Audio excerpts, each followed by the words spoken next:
Hi, everyone. Nice to see you today, Thursday, end of the month. We have the best lineup for you today, and I just want to go over just the little bit of the ground rules. Remember, we have Nick and we have Morgan here to moderate with us. Morgan's not with us this week. She's remote, but they're going to be here to moderate with you and help you along the way. We have the best roses today. We're so excited. Ryan and I handpicked out all the varieties this week. Super happy about them. Heidi's going to be joining us for a little while on the show to talk about the genetics of some of the roses that we're offering, because they're lesser known roses that we want you to know about. And she's going to give you some information I can't give you. We're so excited that you're here. We would suggest that you switch to your desktop to do your checkout and make sure you're logged into Shop Pay or Shop Pay. That's going to be like the fastest way for you to be able to check out and get what you want. All sales are final because these are flash sale roses. So if we were to take a refund back or plant back, we'd have to put it back on another show, and we can't do that. So the way it's going to work is I'm going to introduce the rose. Jenny is going to pin it, and we'll do a countdown. Jenny will pin it to your screen, and then just make sure that you check out immediately to reserve the roses. So we're so excited. There are going to be some roses that are already pinned to the store, and we'll give you a head start to get those. They're really exciting ones. We do have limited quantities of them, but they are still going to be pinned to the store. I want to show you something really fast. So do you remember from my live on Monday that I received a beautiful shipment of David Austin's new variety? And I told you I told you I would show you what they look like once I got them hydrated. And wow, they are incredible.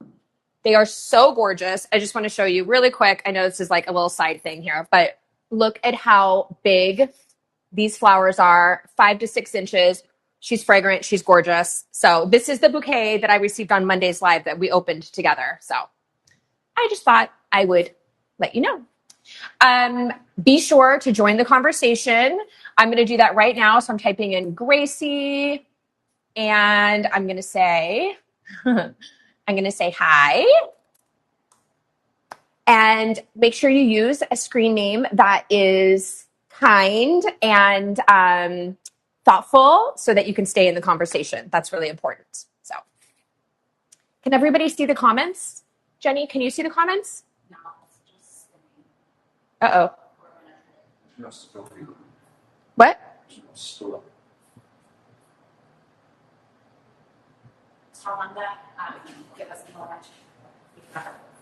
Okay, just give them a second to figure out what's going on with the comments. They are working on it.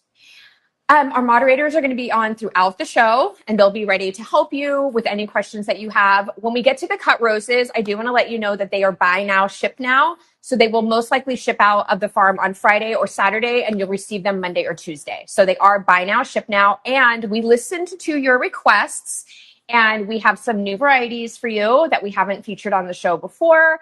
And one of them is my all-time favorite cut rose. I'll leave it at that. We'll see what it is in a little bit, but super excited to have those for you. Let's see. How are we doing with the comments? Okay. Were you able to pin anything yet? No. Okay.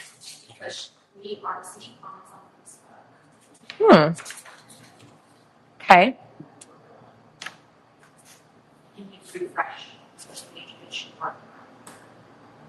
Let's see. Okay, it's back. Guys, it's back. Yeah? Okay. I'm commenting hi. Hi, everyone. I don't see any other comments except my own, but that doesn't mean they're not there. Are you guys seeing them? I see a heart face. The what? The little emoji. Huh. Okay. We have some really exciting roses today I'm going to tell you about. We were able to do a special program with David Austin and our nursery grower this year on 2-gallon David Austin roses. And we have a really great deal on them. They are the same age as our normal David Austin estate roses. They are just in a smaller pot. They're in a 2-gallon container, which again, like we've had in the prior weeks, the 2-gallon containers allow us to have less soil mass, a lighter plant, a plant that's finished sooner in the 2-gallon pot, and we're able to ship it for less for you. It's a better price for you. So that's super exciting. And we have 2 varieties for you, and they're 2 super, super coveted David Austin varieties. We chose like the most popular coveted ones to do first. Just to give you a little taste of what's to come for the 2-gallon David Austin program. So that's a program that is, once it's over this year, at the end of this year, we won't be able to do it again. So there's that. We're excited to be able to do it. It's a fun one. Huh? Okay. Have you pinned the ones yet?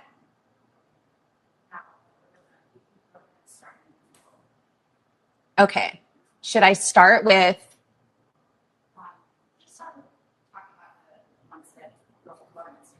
Okay. The first rose that we have here is right out of my garden, and it is a Munstead wood right out of our garden. It's not in a David Austin can, so forgive me for that, but these were dug up from our garden this last winter, like in February, and they were potted up at the nursery, and they are now ready to go. We have a nice amount of them. As you guys know, I've grown lots of Munstead wood roses. These roses are probably about 4 years old. They were in my garden for 2 seasons, and they were 2 years old when we planted them. They are a budded rose from David Austin. Munstead wood is one of the thorniest David Austin roses, but it is so beloved. It's been increasingly hard to get over the last few years. I feel like David Austin might be growing less and less of them. I'm not sure, but it's a beautiful one. It is so fragrant. It is my favorite burgundy rose that I featured in my book. It's very prominently featured in my book, and it's just a wonderful rose. So we have a nice amount of Munstead wood. It's a great cut flower. The only thing that's like not fab about this rose is its thorns. It is a thorny girl, but that's okay. That's okay. Roses have thorns, right? You can't have beautiful flowers without thorns. So Munstead wood came out of my garden. This is about a 4-year-old plant. And they are ready to go off to new homes. This one here has 1, 2, 3, 4, 5, 6, 7, 8, 9, 10, 11, 12 buds on it. So she's a happy plant. And we've got a nice amount for you. Last week we did the Dark Lady, which is, I feel like, the Munstead wood's sister rose. I actually had them planted next to each other in the garden. Munstead wood will stay a bit smaller for a David Austin rose. So there's those David Austin roses that get really big and like to throw their wild canes up and go all over the place. This is not one of those. So Munstead wood can easily be grown in a container along the border of your garden.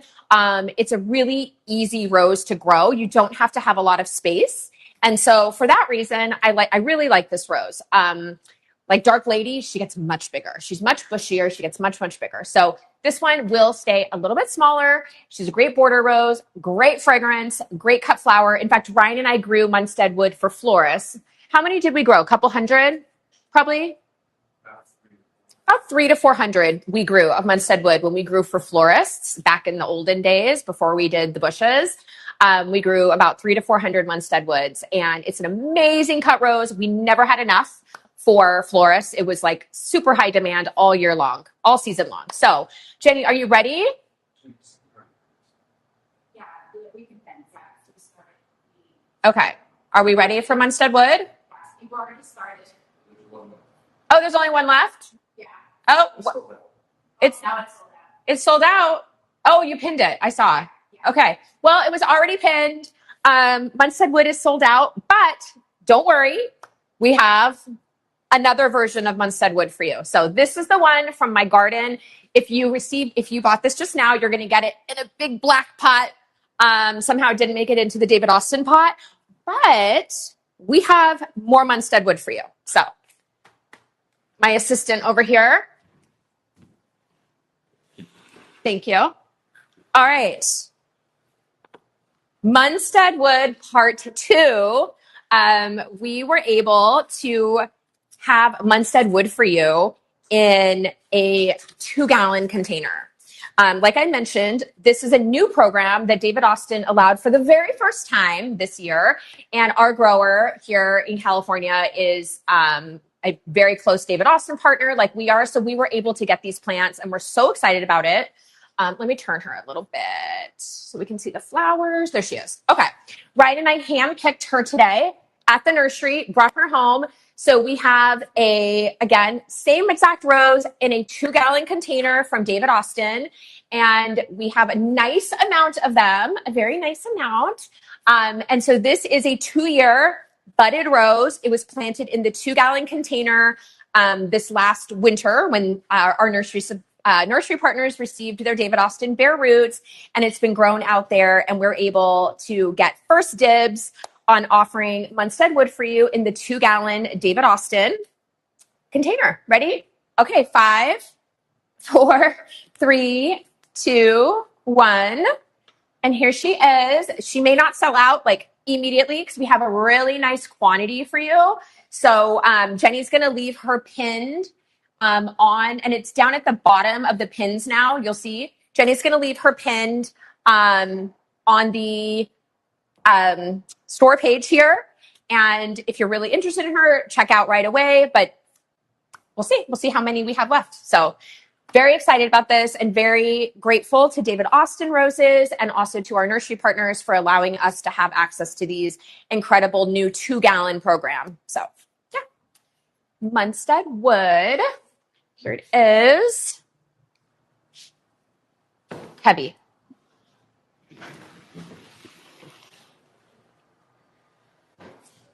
Yay. I still can't see comments. The tech company is? Okay, good. Sorry, guys. We are like a little bit of guinea pigs with our live shopping provider. This is like this whole concept is a rather new, platform online. And we did lots of research to pick out like which kind of live shopping partners we would want. And this is an incredible company, and they're still like obviously working out some glitches, but it is working. It is working. Just the comments aren't working right now. All right. Let's see. Ready for the next one? As a reminder, go and set up your shop pay or shop in Shopify. All you do is like enter your credit card. It like saves it automatically, and then you can check out really easily. That's going to be the fastest way. I've gotten some DMs from some of you who've been really successful at getting roses in these lives that we're doing. And all of you tell me that you use Shop Pay because your information's already saved, and all you have to do is hit that purple button and just check out really easily. So that's just a little reminder. Okay, the next one is a rose that is already pinned. It's our 2-gallon top cream, and I'm going to tell you about this rose. But first, I want to thank Heidi Mortensen, who's our horticulturist here, and I want to thank Star Roses and Plants, who we have a great relationship with, and they've been supplying roses for us for so many years, that we were able to source these incredible bare root roses from them this last winter. And our nursery partners potted them up in a 2-gallon container so that we could have less soil mass, less weight for shipping, and a faster finished plant for you. And so we were able to offer them at a great price because Heidi worked her magic and got the plants at a great price, and we got them potted and everything also at a great price. So top cream. Heidi actually is going to be joining us in a few minutes, and I wish she was actually here to talk about this rose because this is a rose that Heidi when she worked for Star Roses and Plants, she was instrumental in helping bring this rose to market.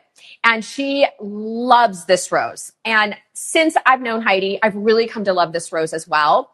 It's one of those roses. So first of all, it's a Mayonde. So it's bred in France by the Mayonde family. It's incredibly fragrant. Little known, but it is incredibly fragrant. I wish the name had more like fragrance notes in it versus just color cream, because this rose is so deeply fragrant. It's just one of those roses, highly, highly fragrant.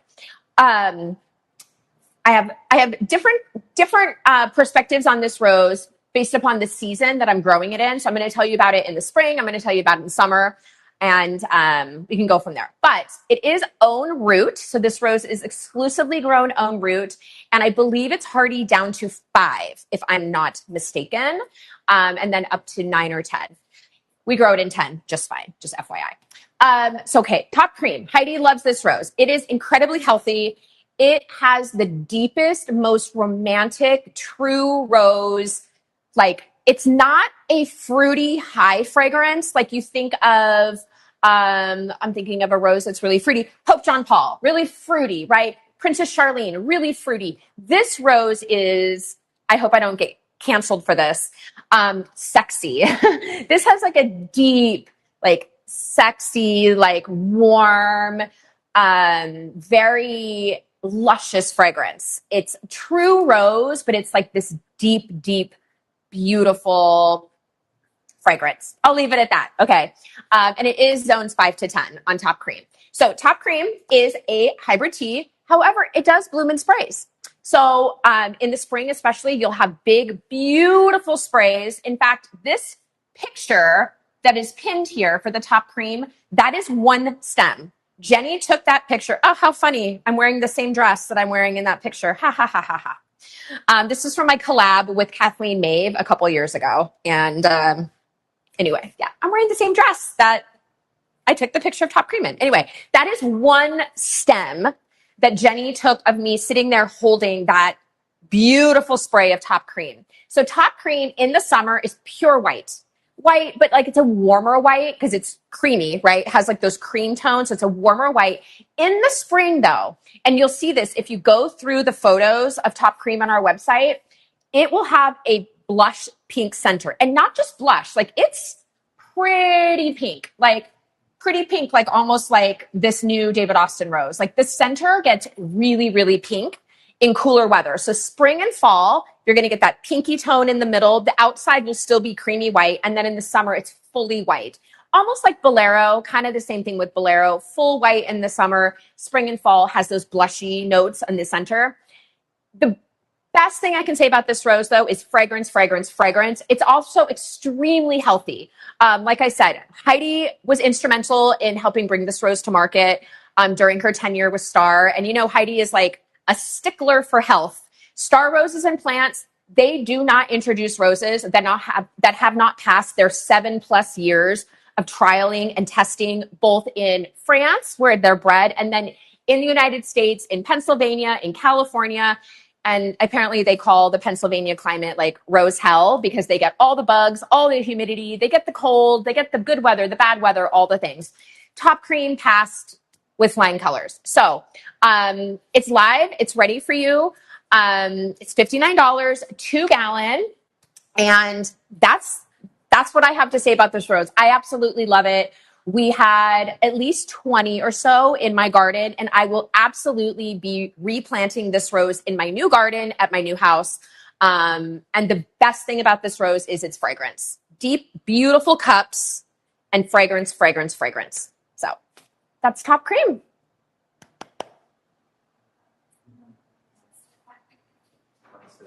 Munstead back? Okay.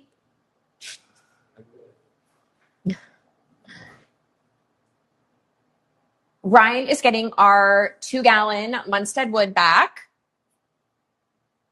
Here he comes. Hi. It's wet. Hi. You want me to talk about Munstead some more? Yeah. Yeah. Okay, there it is. Oh, it brought a bee in with it. How fun. There was a bee in the bloom on Munstead up here, and he just flew by Ryan's head. Okay, so this is a beautiful spray at the top of the plant. The center has already been cut out. So these were the 3 side shoots. And look at how big, even in the summer, those side blooms are. When the terminal bloom has already bloomed out and been cut off. She is so thorny. Yay. Gorgeous, though. I wish I could see the comments so that I could answer their questions. Are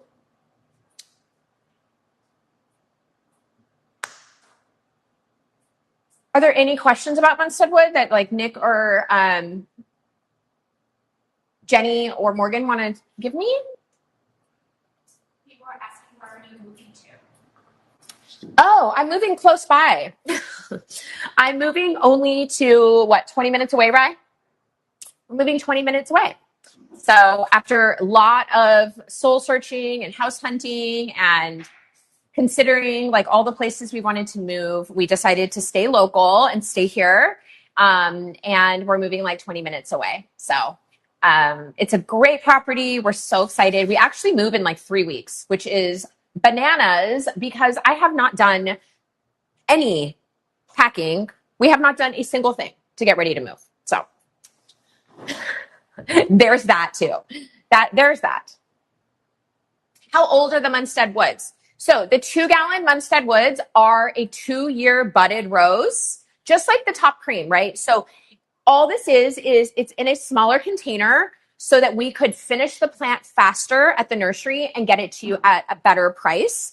So it is a 2-year budded rose that was dug up at the end of last year, planted in the 2-gallon container, and then ready for you now. So, and it's a special program that we were able to do with David Austin and our nursery partners. I think we're the only ones that were able to do this program this year. So we're really excited about it. And it's a one-time thing. Once these sell out, we will not be able to offer them again. So it's a really like unique product. It's a quick product that is not going to reoccur. So let's see. Morgan says she's got some questions for me.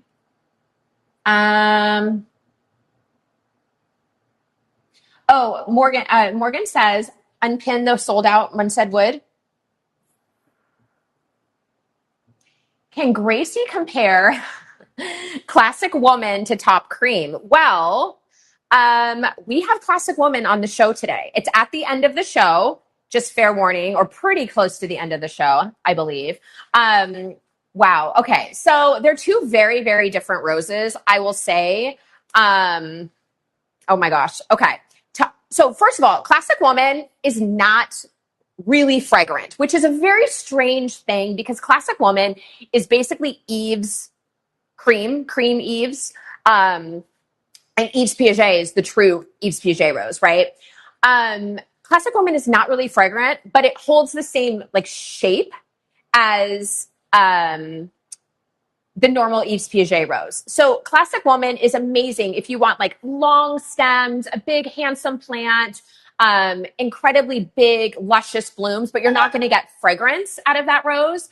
Top Cream, the main thing about Top Cream, besides its beauty and its health, is its fragrance. Like it is 100% a fragrant rose. Like Mayond is known for fragrance. And it is just one of those roses that is intensely fragrant. And it has that beautiful, deeper, like lustier fragrance that is really different than a lot of the other Mayond roses. So, let me see.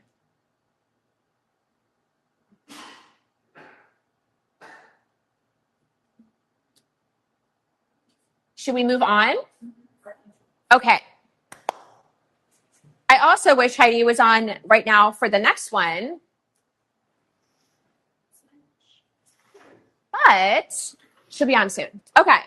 So just like Top Cream, Heidi was able to get us an incredible deal on Earth Angel. And so Earth Angel is already pinned here. So you'll see it. It's, oh, Jenny, can you unpin that top Munstead Wood? that's sold out? Oh, it's still there. That's so funny. It says sold out. Huh. Okay. At the top of the store on the screen. Oh, yes. Oh, okay, okay, okay. So for Munstead Wood, the one at the top is the one that came from our garden that's sold out. If you scroll down, the Munstead Wood that's still available is at the bottom on the bottom right. So you'll see it down there. So we still have Munstead Wood available. You just have to scroll down on the page to see it. Okay, there you go. Okay, Earth Angel. So again, Heidi Mortensen, our horticulturist, and our partners at Star Roses and Plants, we were able to get this incredible offer on Earth Angel. Now, Earth Angel is, again, a Cortez rose. We've talked about this before. Cortez is a German company, German breeders, and they are not allowed to breed their roses with pesticide use. So that means they have to be incredibly healthy roses because if you know, you know. Growing roses is, we all grow roses here, presumably. A lot of roses require a lot of care and a lot of pesticide use sometimes. Cortez roses are known for not needing that.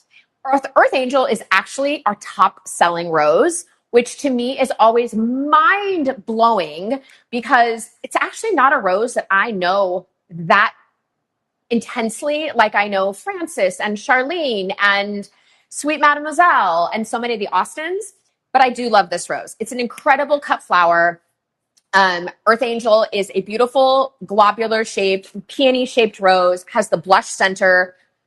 It's very, very predictable. Like it churns out blooms. One thing that I can tell you about Earth Angel that would be really good advice is that this rose does like to throw some like longer canes up and out. And if you want to keep her blooming more regularly, she does bloom very well. But if you want to keep her blooming even better, let those canes grow out and peg them down. So you take the cane and you turn it down and you peg the end of the cane down into the ground. You have to let the canes grow pretty long, like 4 feet to be able to do this.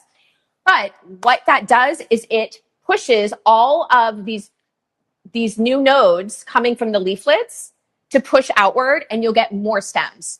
That's a trick that Ryan and I have used on our climbers. And because Earth Angel, it's not a climber, but it is a rose that likes to throw those long canes.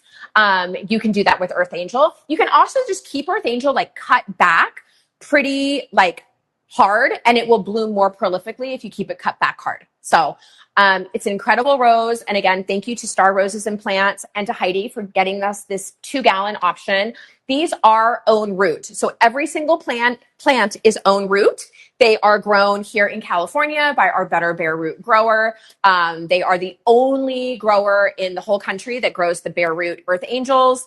And they're an incredible family-run bare root grower, and we source our plants from them. And they're extremely healthy, vigorous. We talked about them all summer long last year when we geared up for bare root season. But their plants are disease-free, virus-free, and just extraordinarily healthy. So Earth Angel, it's our #1 bestseller. I feel like everybody already grows this rose, but we had to offer it. And it's already there. It's pinned. You can see it. And again, it's buy now, ship now. So these will ship out either tomorrow or starting on Monday. So yeah. Ready?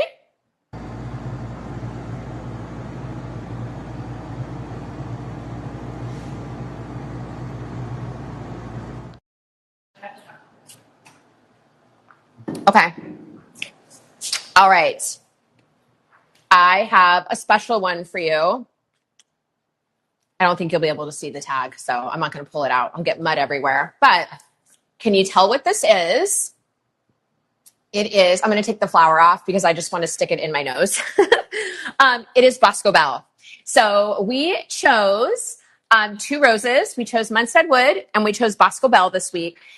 2 of our top selling, most beloved, amazing David Austin roses. These are 2 roses, Munstead Wood, which is still available, and Bosco Bell, which is already pinned and you're able to purchase it. These are 2 roses that, well, let's just go to Bosco Bell. Okay, Bosco Bell is an incredible rose if you have the space. There are not that many roses that I will tell you that, oh, you should grow them in mass. Like you need 3, 5, 7, 9, 11 of them. Like I won't do that to you, right? But Bosco Bell is one of those roses. If you have the space, if you have it, and you are able to collect them over time, I highly recommend you grow this rose in multiples. It is so cheerful. It is so delicious. It smells so incredible. It repeat blooms extraordinarily quickly. It loves the heat. Over at the nursery, it is almost 100 degrees there for like all summer, all July. It's been almost 100 degrees. And Bosco Bell, they have a huge mass planting of Bosco Bell, probably about 40 plants, I would say, right next to the fountain. They just churn them out, churn them out, churn them out. They never stop. This rose literally never stops blooming. If the heads, you trim the heads off or the heads wilt, there's already another part of the plant that's putting on new growth. So it's always between bud and bloom. It's incredibly floriferous. I think that of all the David Austin roses that I've grown, I'm going to say Bosco Bell and Carding Mill are the two, for me, here in California in Zone 10, are the two quickest to repeat, most just extremely prolific bloomers. Incredible rose. This rose has a sweet, true rose fragrance. The blooms on it are so, I wish we had blooms on this. We've got buds over here. The blooms are these beautiful cups, at least 4 inches. Such a gorgeous rose. It is a salmon pink.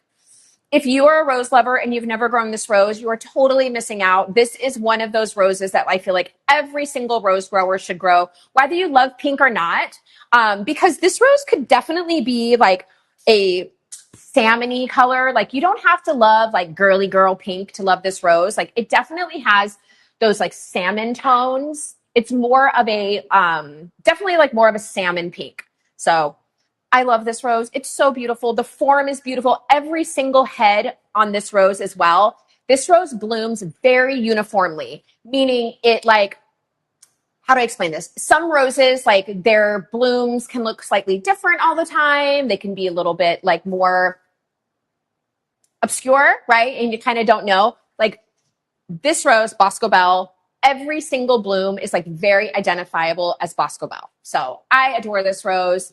It definitely is like the one, whenever I go to the nursery, I just like beeline for the huge mass planting. There's actually 2 mass plantings of this rose. The other one's in the back and it's just incredible. So if you have the space, I hardly ever tell you, to grow roses like in multiples. There's a few, Bolero's the other one that I love in multiples. Parfuma Bliss is another one I love in multiples, but for a bright, cheerful color, I adore Bosco Bell grown like 3, 5, or 7 or more. It's incredible rose. So healthy, so beautiful. I wish I could see your comments so that I could answer any more questions about it. But I feel like it's a rose that really doesn't need that much introduction because so many of us grow it and love it. And it has been, I will tell you this too, it has been a little scarce in previous years. So it's been a harder rose for us to get our hands on for you.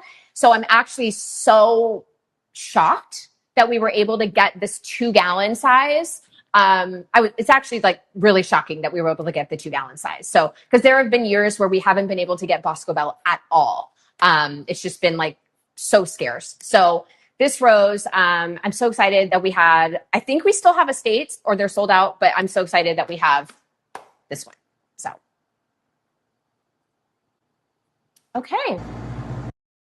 Did get a confirmation from our live host here, and they are having like a little bit of an outage with a lot of their lives. So it's not just us. It's an outage that's more widespread. So, all right.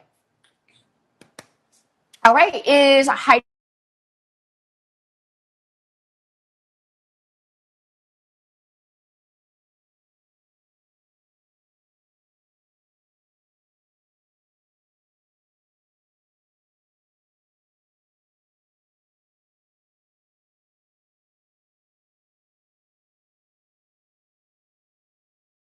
All right.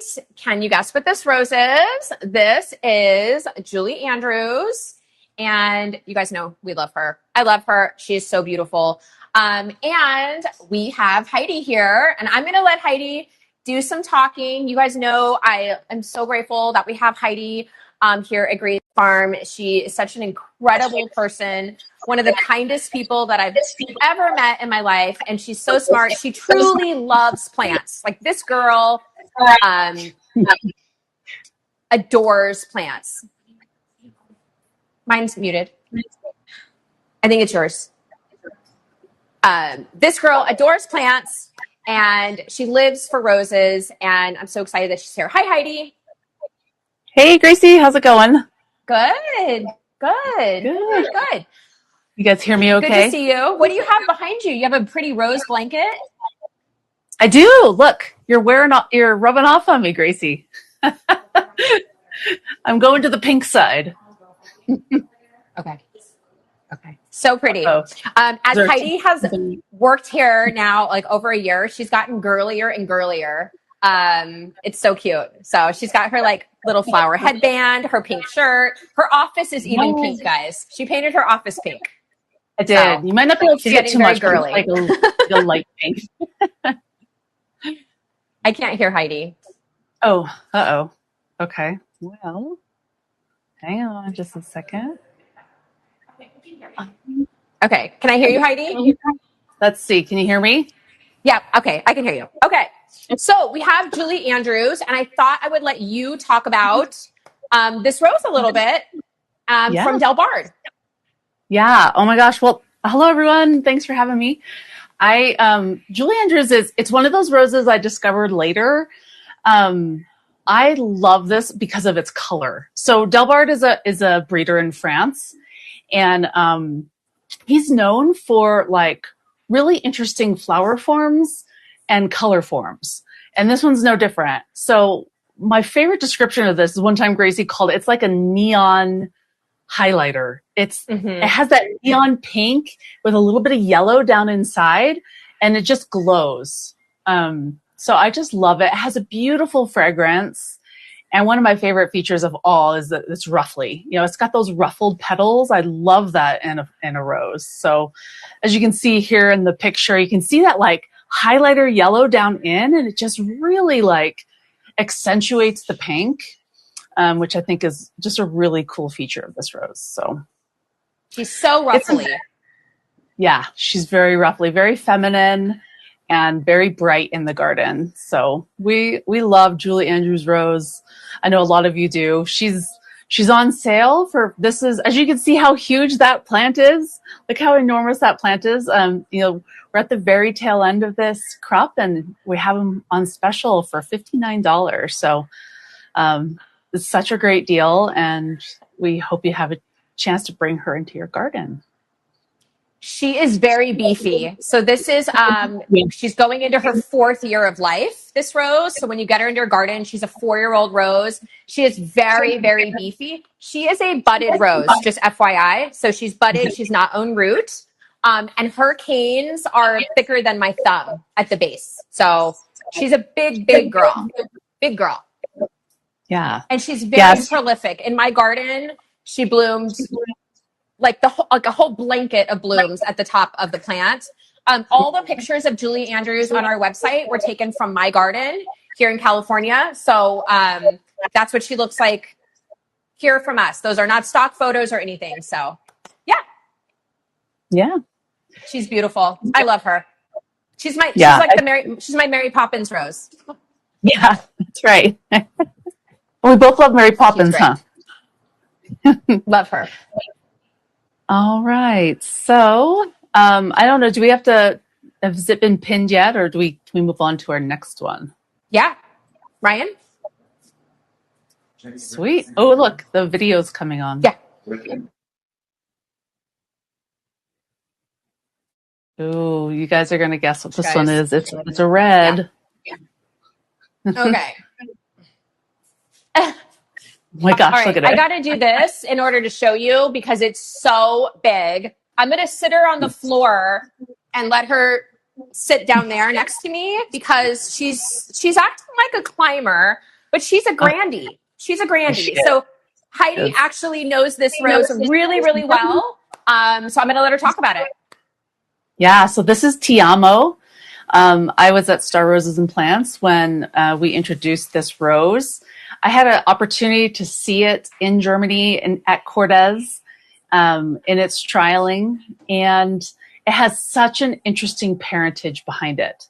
The thing that they were trying to create with Tiamo was a red rose that had like a cupped shape form, but had better disease resistance.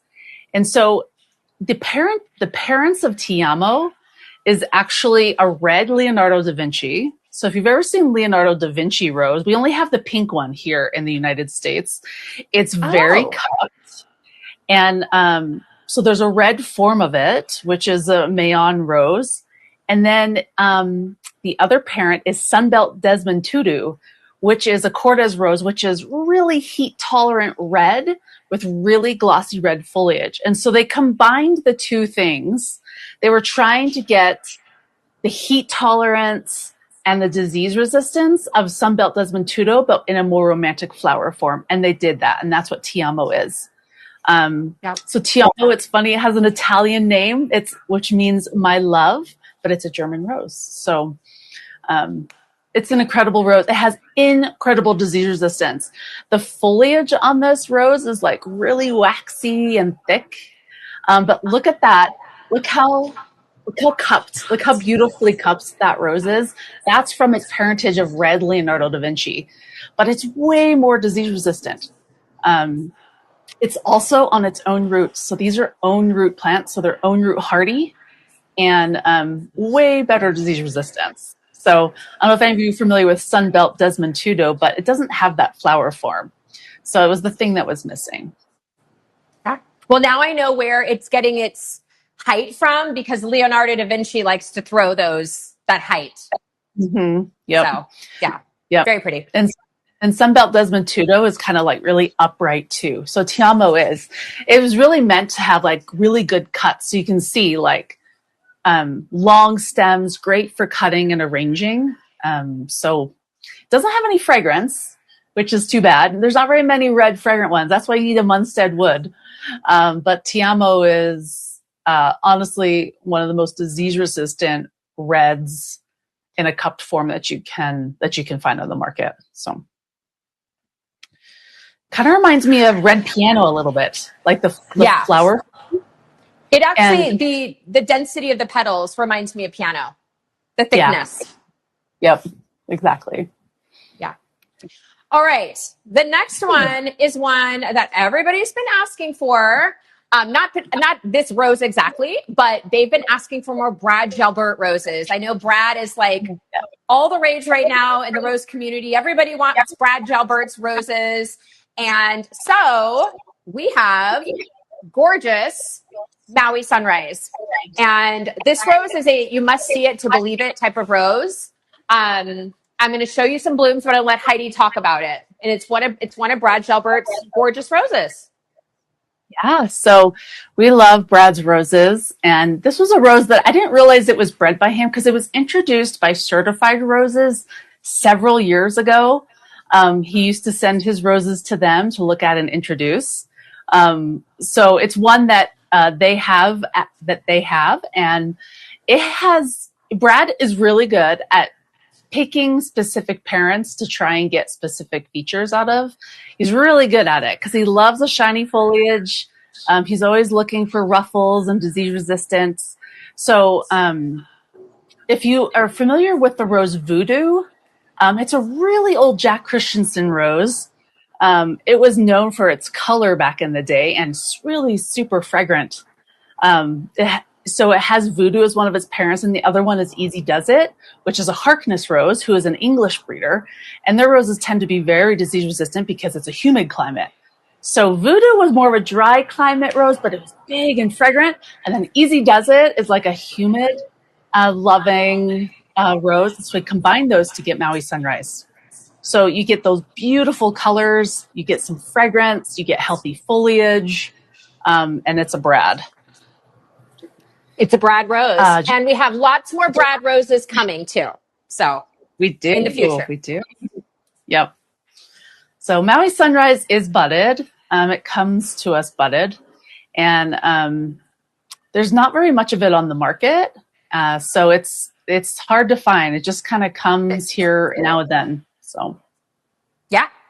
And we just have a few left. This is from our crop last year. Very few left. And then once it's gone, it's gone. So yeah. Yep. There it is. One of Brad's roses. Beautiful. Oh, the next one. Look at the ruffles. This next one is known for its ruffles.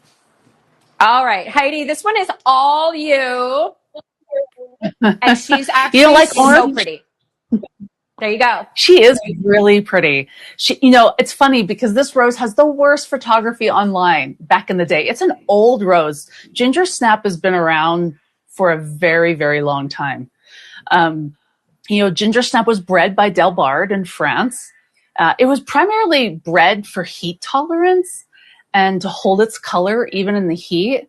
I want you to look at this rose bush because it's been 100 degrees in California, and even the spent blooms have a really pretty color to them.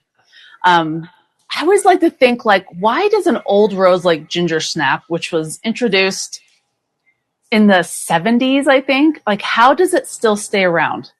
And there's a reason. The reason is the ruffles and the heat tolerance. There is nothing quite like ginger snap on the market. Thank you, Ryan. Look at those ruffles. It is super ruffly. Yeah. There you go, right there. Just right there. It's a true orange. I love it. Thanks, Ryan. There it is again. I love it. But yeah, so look at the color. It's the color in the ruffles. You think about a lot of old roses that are still around, like Mr. Lincoln. It's around because it's a red fragrant, and no one's really bred a really, really good red fragrant. And no one's really bred a really, really orange ruffle. So that's the reason why ginger snap is still around. You can see how bushy it is and how floriferous it is. Now, ginger snap is more of a warm, dry climate rose. So if you're in a humid environment, you're going to want to put it on a disease prevention. But it produces wonderfully in a warm climate. So it's zone 6 to 10. And just those colors. There's nothing like ginger snap on the market. So grab a ginger snap while you can. If you love those warm, sunny, tropical colors, it'd be really pretty in a tropical garden. So because of the coloration on it. Yeah. Okay. Let's see. What do we got next? Oh, yep. I can tell by the petal. I know we're bringing the plant over to show you. I love this rose. I love it so much. All right. Heidi loves this next rose. She knows a lot about it, so I'm going to let her talk about it. And it is such a pretty, fun, coral pink color. It's actually pretty much the same color as Bosco Bell. So go ahead, Heidi. Yeah. So this is another Cortez rose. This is Eleganza Fiji. So, the Eleganza is a series of roses that are bred for long stems, good vase life, big flowers. These are roses that you want your garden to bring into bouquets. They're really healthy because Cortez is a German breeder, and Germany is illegal to have pesticides there. So they've been breeding roses without pesticides for years and years. Cortez is known to having really good disease resistance. And there's actually a lot of roses in the Eleganza, and there's some ones like Fiji that aren't very well known. And, she should be. If you love Yves Puget, which is a Mayon rose, this was Cortez's answer to Yves Puget, except this one is a lot more disease resistant. So it has a scalloped petal on the edges, and that color is so pretty. Just leave it right there. It just has it's not as strong a fragrance as Yves Puget. I mean, there's nothing as strong as Yves Puget in that fragrance. But Eleganza Fiji has really great disease resistance and that scalloped petal. So it has really dark, glossy foliage. Just really great cut rose for in the garden. A really not very well-known Cortez variety. Yeah. And look how big it is. Beautiful one. And the color, I love the color. It's beautiful coral pink color. I do too. It's stunning. Oh, this next one has such an interesting petal form. I can't wait to tell you guys about it. It's red though. Look at all those sprays. Okay. One more with Heidi here. This is Dancing in the Dark, and it is also another Del Bard. And I wish you guys could see this tag. The ruffles on this rose are, if this is a ruffle rose. All about its ruffles. Yeah. Go ahead, Heidi.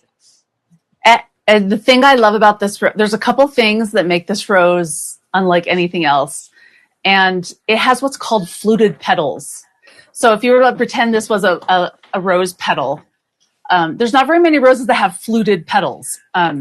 It's like it's in half and there's like a ridge that goes down.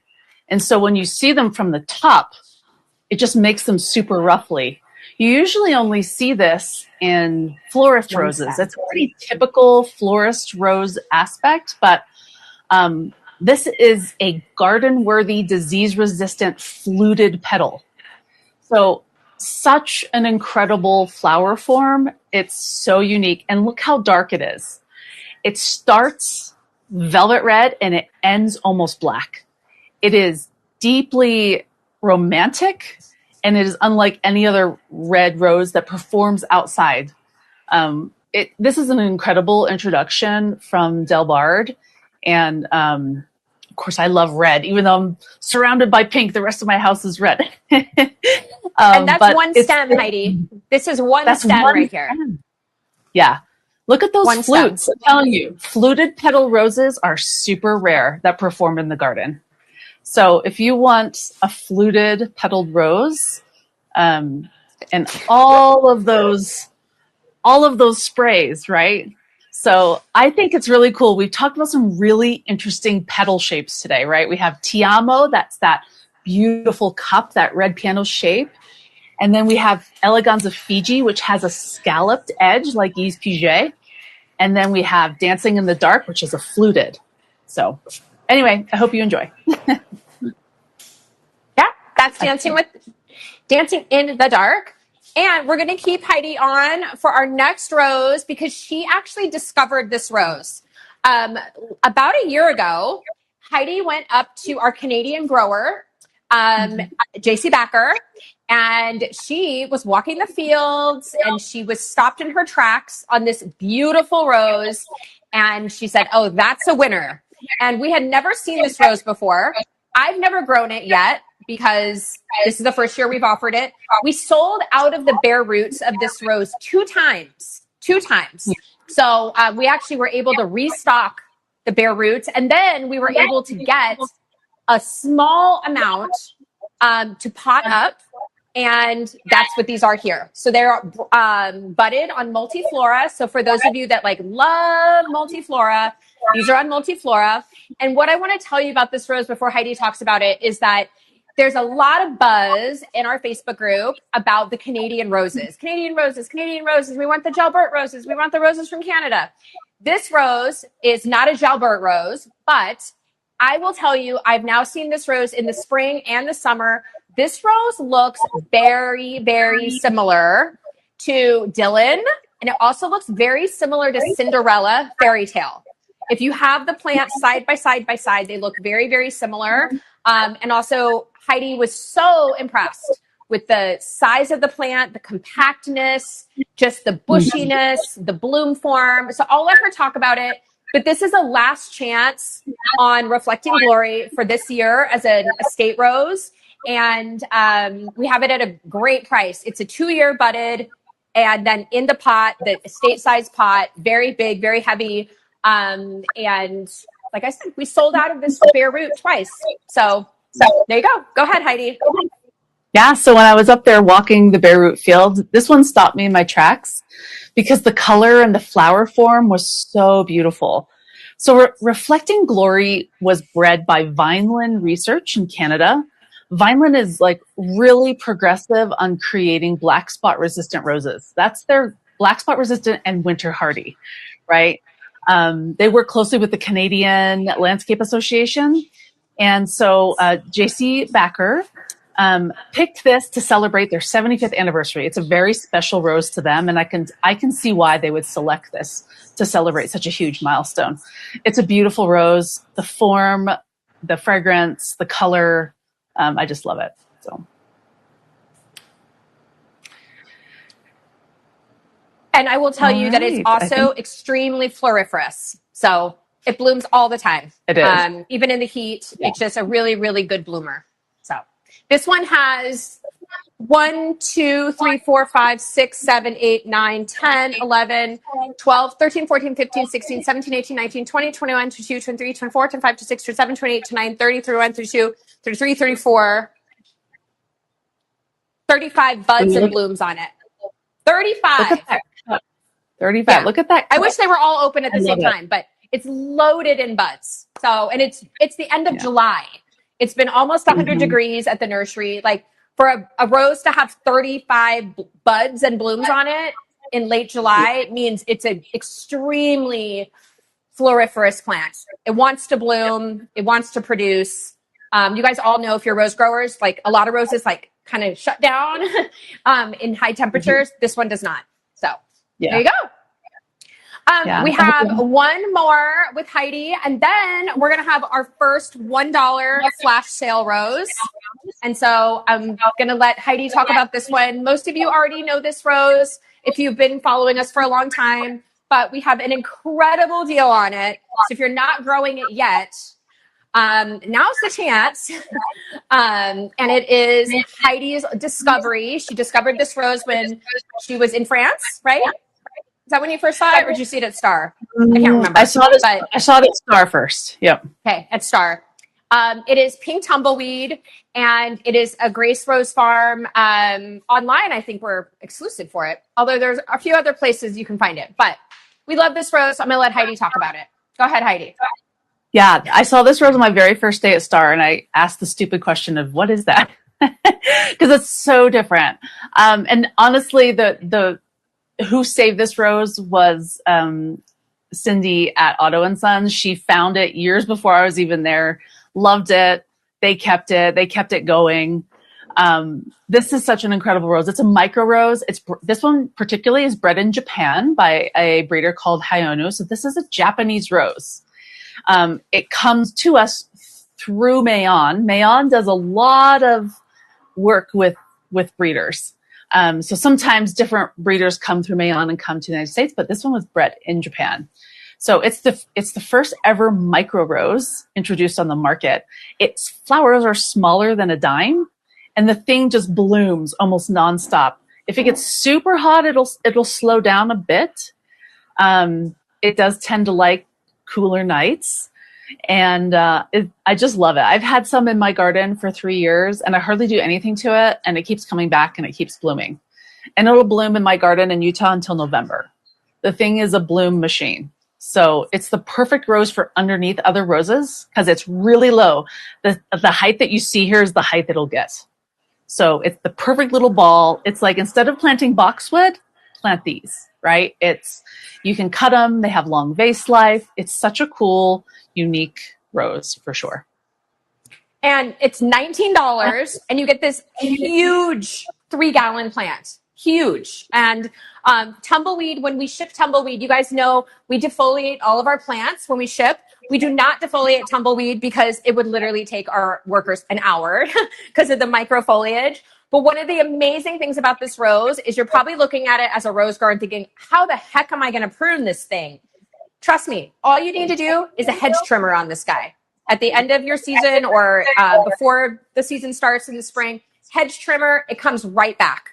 Not all the way to the ground, but a little bit of a hedge trim. And it just blooms and blooms and blooms. It has the most beautiful form along a walkway. At $19, hopefully you can get multiple and plant them in a hedge along your walkway. Heidi likes to say that this rose is like the perfect finishing touch in front of your like hybrid teas and your grandies. It'll hide their bare legs. So it's a great one for that. So yeah, Pink Tumbleweed, $19. Sweet. All right. Well, I think that's the Okay. I think that's the Heidi end is of my going section, to right? get, Heidi's going to check off now, and she's going to figure out, I guess there's a few little shipping issues that people are having. Like they can't check out with the tumbleweed and some other ones. So Heidi's going to check into those and make sure that all the shipping is set up correctly. So, Yep. I'll do that yeah. right now. Thanks, Thank you, guys. Thanks Heidi. for having me on. Bye. All right. Thank you.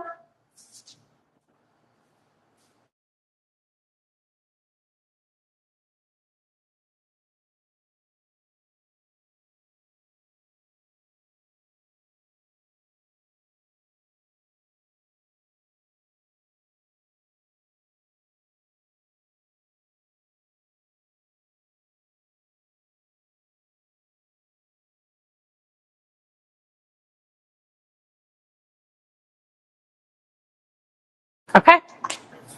All right. We have our first $1 rose. But before we do our $1 rose, I want to tell you what we have coming up next. We have pink Traviata straight out of my garden. And when you see the plant that I am looking for or looking at, you're going to melt. Should we show them now? Little preview. Okay. So this is pink Traviata directly out of my garden. Yeah, the base of it is like a tree. This thing is like a tree. And so we're going to talk about pink Traviata right after we do our first $1 rose. And it is Bolero. And I have a little something to show you over here for Bolero.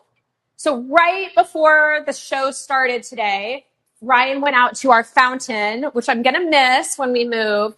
And he cut these sprays of Bolero. So you guys know that I grow a lot of Bolero. I have grown a ton of Bolero. We grew it in the thousands for floral designers when we used to grow for florists. Now we grow hundreds around our property. We're leaving them here for the future owners. And look at this gorgeous spray of Bolero that Ryan cut in July here. Another gorgeous spray of Bolero.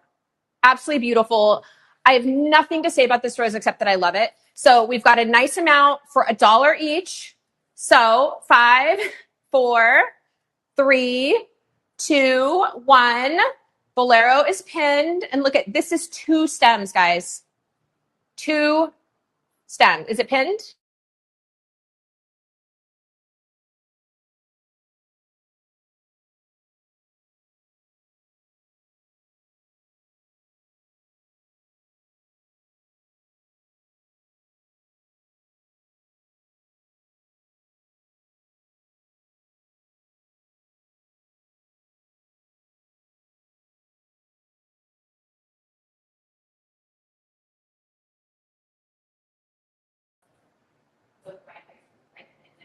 Oh, now I see all the comments. Okay, it's back on. Okay. Yeah. Okay, it looks like our provider fixed the comments. No, they don't go. Oh no, it ended. Did it end for you guys? No, I'm back on. I'm on. Yep, the comments are working and I'm on. I can see myself. The comments don't go. You can see everything. Okay. Sorry, our provider is working on this, and I guess they decided to do updates while our live show is on. So, okay, Bolero sold out. If you got it, post on the Facebook group to let everybody know you got it. That way people know that we really did have it. But this is just 2 stems of Bolero. So, and here it is. This is what you'll get. This little cutie. All right. Sorry that our provider is doing work today, some technical work. We apologize. Okay, ready?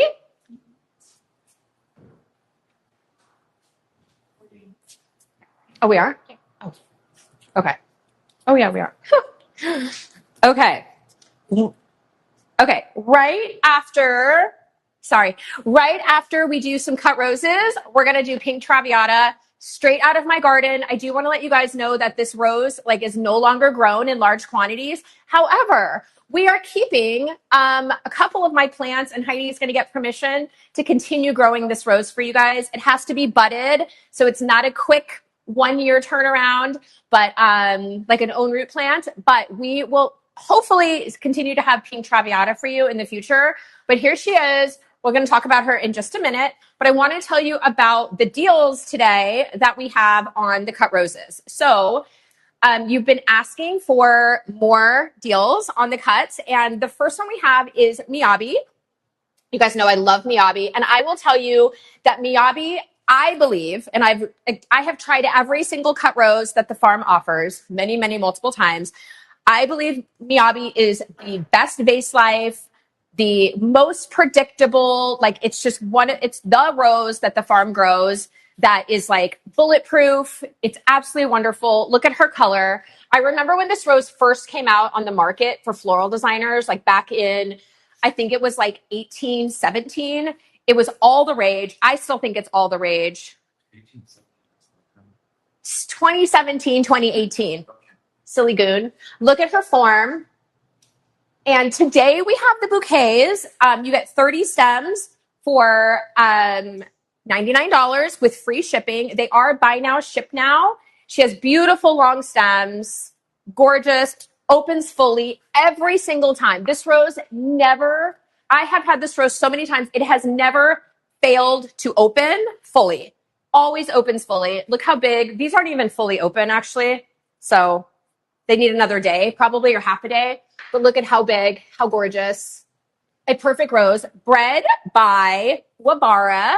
And exciting news, I wasn't even going to tell you this, but we are bringing Miyabi back as a bush.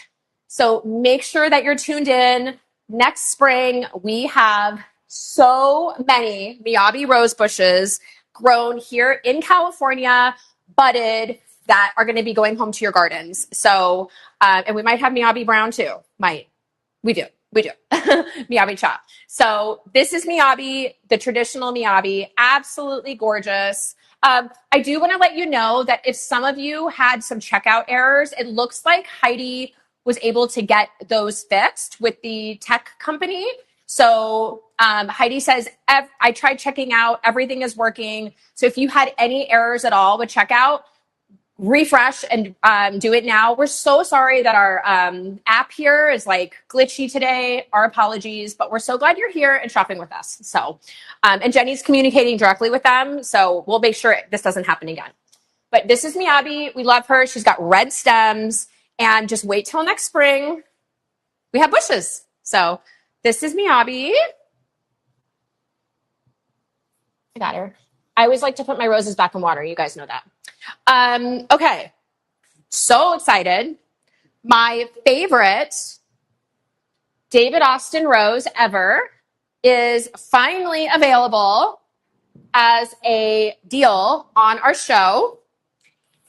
And you all know the rose. It's Constance. So this is my most favorite, most beloved David Austin cut rose. I could have this rose every single day. I would never complain. If I never saw another cut rose in my life, I would be okay because I love this rose that much.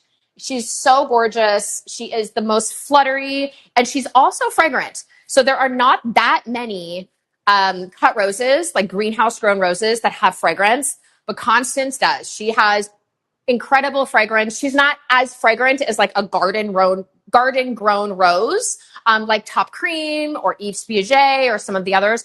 But for a greenhouse grown rose, she is immensely fragrant. Every single one of her blooms looks slightly different. Some batches that you receive will be pinker, some will be creamier or whiter. Sometimes they'll have like lighter outer petals or they'll have darker. Constance, though, she is like a forever favorite. And we have 30 stems with free shipping on Constance. So we're so grateful to the farm to be able to give us this incredible deal on Constance. It's very unexpected. When Jenny told me that we were getting a deal on Constance, I was like, oh, that's strange, because Constance is not one that there's like super high volume like Juliet, where there can be a lot of discounts. So I'm really grateful that we got Constance. You guys know I love her. And she'll ship out to you tomorrow or Saturday. And you'll get her early next week. So that is Constance. So happy to have her. We also have a bundle with Constance and Juliet. It's down here. Ryan, can you hand me the bundle? So if you don't want all Constance or don't want all Juliet, like we had Juliet the last couple of weeks, we have a bundle of 30 stems. Half will be Constance and half will be Juliet. And we all know Juliet. I don't think I need to give any introductions for Juliet. I like these two roses together for a couple reasons. But the main reason is that Juliet, she's like that very like upright, very firm, erect type of rose. And then Constance comes in because she's more like droopy and soft. Just FYI, if you've never bought Constance as a cut rose, just so you know, I want to show you something that's really important, okay? Really, really, really important. She has soft stems. So you see how Juliet is like very upright, very firm. She's not going anywhere. Constance has a softer stem. So she's got a thinner stem and she kind of bounces. Similar roses to this in the garden would be like Litchfield Angel, Jubilee Celebration, Desdemona. They're more softer stems. So she has that beautiful drape over the vase. So when I put these in the vase today, I made it so that Constance would drape over the side of my beautiful antique vase here. And then Juliet is kind of filling in the center because she's a much more upright rose. What they look like together, though, is absolutely gorgeous. They're just very, very different roses. Very, very different. They may look like they have a lot of the same shape, but they are truly very different. This one being like a much more stand-up type of rose, very thick, and this one more drapey and like I would say romantic. And Juliet is not known for her fragrance. Some people think that she's kind of fragrant. I don't find her to be particularly fragrant, but Constance is fragrant. So, but I think they look absolutely gorgeous together. They're beautiful. Couldn't be any prettier. And so we have a bundle of 15 stems of Constance, 15 stems of Juliet, and they are buy now, ship now, and they'll arrive to you early next week. So we have Constance by herself this week, and then Constance with Juliet. Ryan, can you put her back, please? And then the last one for cut roses is we have Kira and Juliet. So Kira's another super fragrant David Austin, and she reminds me of Constance a lot because even in this vase right here, so this stem is very white and this stem is very blush. So this is the exact same rose, guys. Literally the exact same rose, but do you see how like the outer petals on this one are really pinky and this one is more white? So Kira is like Juliet in that she will bloom like very sort of, she feels really gardeny to me because in the garden, a lot of roses do this, right? Like they're the same variety, same breed of rose, but they have like really big variations. That's how Kira is. So Kira has that very garden grown look, even though she's grown in a greenhouse. And no, we do not have plants of Kira or Juliet or Constance because they're greenhouse roses. I always like to put that out there, but she is so gorgeous and she truly looks garden grown. So we have 30 stems, a mixture of Juliet and Kira, and with free shipping. So pretty. Love them. And that's our cuts for the week that are on sale. And we're so grateful to the farm to be able to give us that awesome deal on those. So, all right. Ready? What? This? I mean, I can later. I have time. Okay. Is everybody ready for Traviata? Pink Traviata. Let's be clear. Not red, pink. All right. If you were here, you would see that this literally looks like a tree trunk. It is huge. So when you get this rose, remember last week I told you that my Dark Lady roses were really woody. And when you get them, you're going to like look down into the pot and just see a mass of wood with canes coming up. That is the exact same situation with Pink Traviata. So these roses aren't exceptionally old. I only had them in my garden for 2 seasons, meaning 2 years. But the Traviata roses from Mayond are ultra hardy and vigorous. They are beasts. I like to say that like their canes could be used as weapons. They are very thorny. They are very thick. They are very heavy. They are just extremely vigorous roses. So pink Traviata is the pink version of red Traviata. And this one's a beauty. Look at this plant, guys. How gorgeous is she?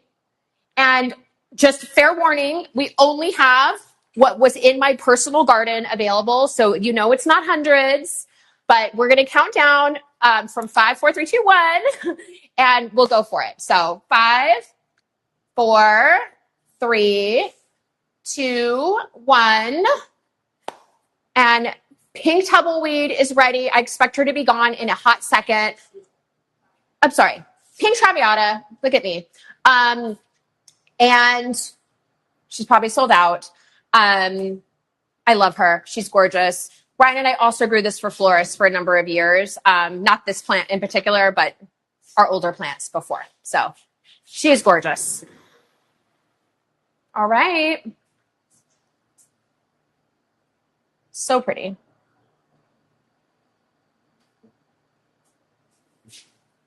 Okay, it's sold out.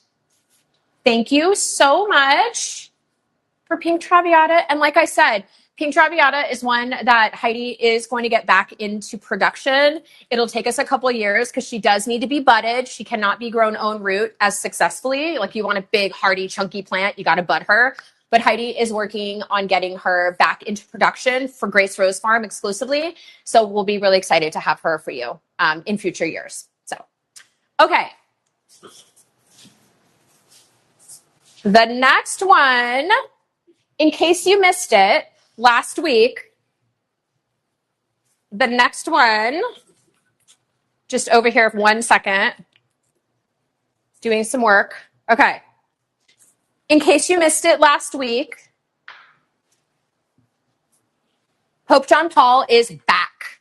So I was able to find another couple dozen Pope John Paul roses from my personal collection. So this came right out of our yard. And Ryan so nicely cut us a bouquet right before the show today. There's some more over there, but they're mixed in with Bolero. So Ryan cut this gorgeous little handful of Pope John Paul right before the show. You guys know I love this rose. I will always grow this rose. Look, I got makeup on it. It's one of the best. I feel like I don't really need to introduce it. It sold out in like 3 seconds last week, but we have another round, a really nice amount. I think it's a nice amount. I mean, there's a lot of people on here, but it's a nice amount. Jenny is nodding her head, yes. So I think this is the last of them, unless I happen to find a few more and for a future show. But do you want to count down for Pope? Okay. So 5, 4, 3, 2, 1. And that's Pope John Paul. The second. The best Pope.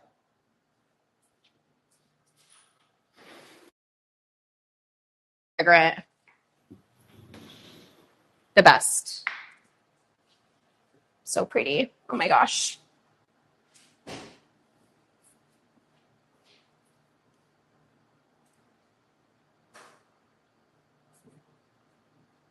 So good. Kendra, oh, I'm seeing comments. Okay, it's sold out. Thank you. Hi, Kendra. I like when you speed run like this. Haha. I'm seeing comments now. Interesting. Kind of. Yeah, I have to refresh the page to see them. Oh, well. Okay. Anyway, Pope John Paul sold out unless we find more. So there you go. And that's right out of our garden for you. Right out of Ryan's in my garden. All right.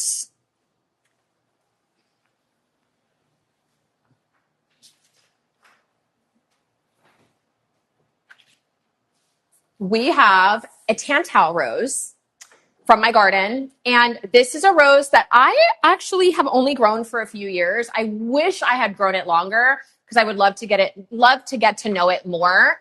And I wish I had a more open bloom on it, and I don't right now, but that's okay. This is sensuous. And as the name suggests, it's a German Tantal bred rose. As the name suggests, it's highly fragrant.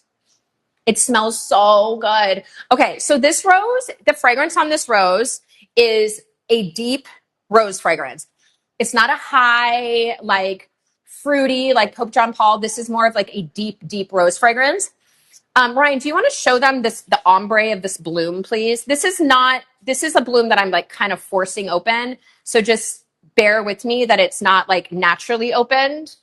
But it looks very much like an English rose. So it has that English form. It's cupped, it's ruffled, it's quartered. It's absolutely gorgeous. So we'll count down. I only have a few. It's okay. 5, 4, 3, 2, 1. And that is sensuous. If you love fragrance, I highly suggest this rose. It is the prettiest pink. What? And it is, it's absolutely gorgeous. I took the photo that you're seeing on the site right here this spring. That is my photo. And it was a huge rose that was taken in like April of this year. It was a 5-inch bloom. I wish I had more for you because I know it's going to sell out really fast, but I don't have more right now, but hopefully we will in the future. So it's absolutely gorgeous. Beautiful, beautiful rose and super fragrant. Okay, it's sold out. Thank you, thank you. Thank you, thank you. You're going to love that rose. I promise. Promise, promise. Okay. Now,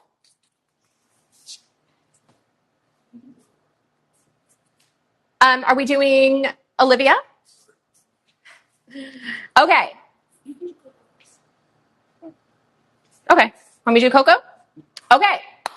Right out of Vines in my garden, we have Coco Loco. So I feel like this rose at Grace Rose Farm doesn't need much introduction. However, I'm going to talk about it for a minute. So of all the roses that I have grown in the history of my rose growing life and career, I've been like a career rose grower for a little over a decade, meaning like I either grew for florists or I grew for you guys to trial and test roses for you.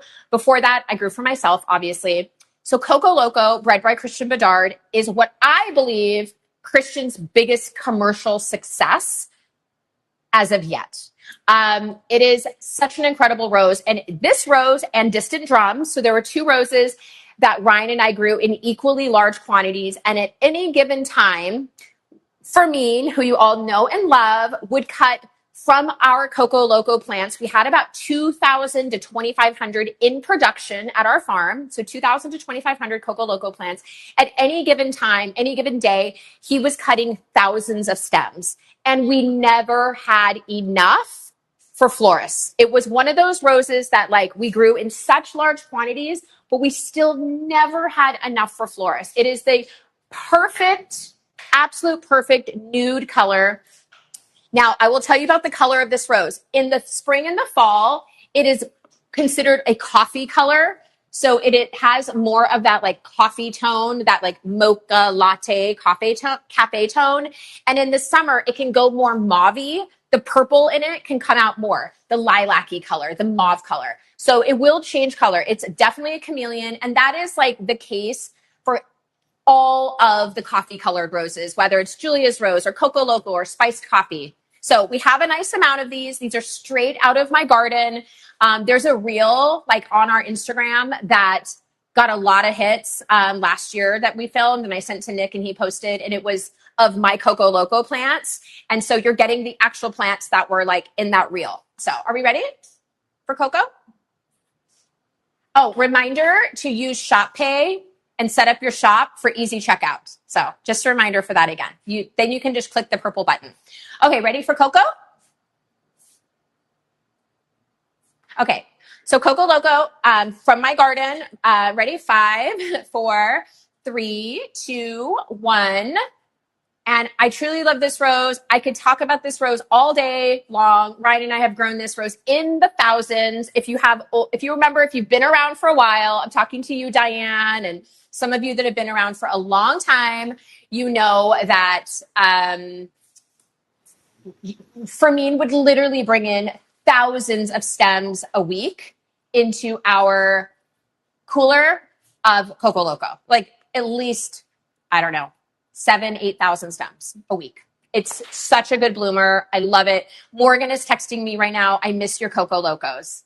So Morgan was a very avid customer of our Coco Loco roses.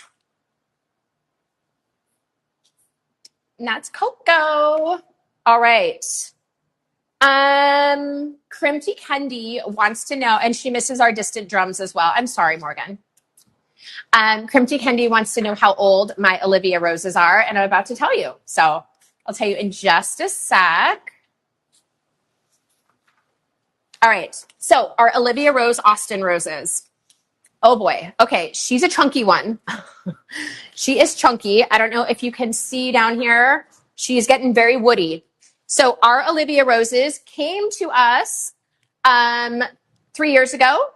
And again, please don't be mad. These are right out of my garden and I only have a small amount of them. However, we do have Olivia available as an estate rose, obviously not for this price, but these are right out of my garden. They are Olivia rose. Oh, Coco is zones 5 through 10. And yes, they are budded.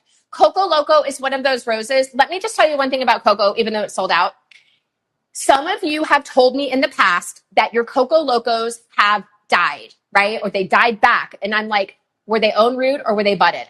Coco Loco and all coffee roses, any coffee colored rose, in my professional and my personal opinion, need to be budded to be vigorous and to make it through like weather and to grow really, really well. Yes, you can find them online sometimes own root, but you are not going to have the vigor, the chunkiness, the hardiness. You're not going to have the bloom production that you would have on a budded rose. So coffee colored roses, buy them budded no matter what.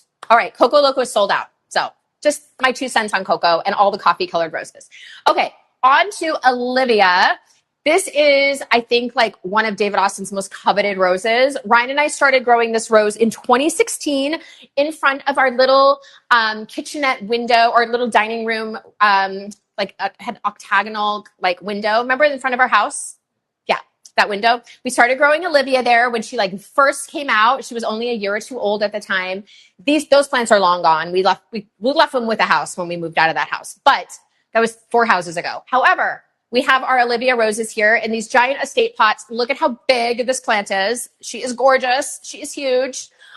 She is an exceptional bloomer. If you're able to plant a David Austin in mass, other than Carding Mill and other than Bosco Bell, I highly suggest Olivia. She's gorgeous. Okay, Olivia, I only have a few. It's going to go really fast. I apologize in advance, but we'll go 5, 4, 3, 2, 1.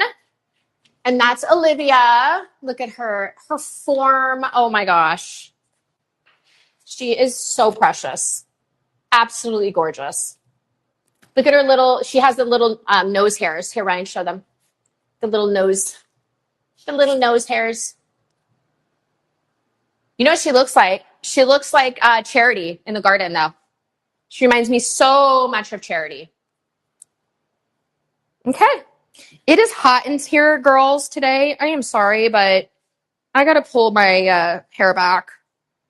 We have the AC on, but it...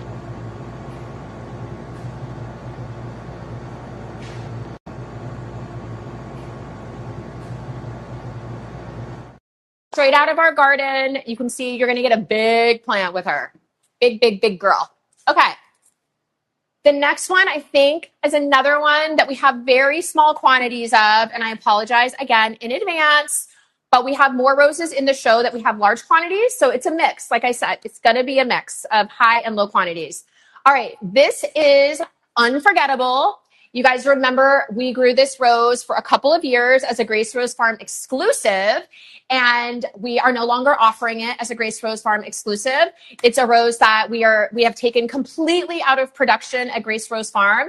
And so this came from my garden, and I am just selling off my final stock of what I had in my garden. I do want to let you guys know that we have a lot. And when I tell you a lot, we have hundreds and hundreds of roses that were in my garden that we have moved out of production that we'll be offering this fall as 1Z, 2Z, 3Zs, 4Zs. So you got to attend the live shows to see them, but there are hundreds coming. So if it was a florist rose or a rose that we used to offer and we don't offer anymore, you'll be able to get it hopefully on a live show. Okay, here's Unforgettable.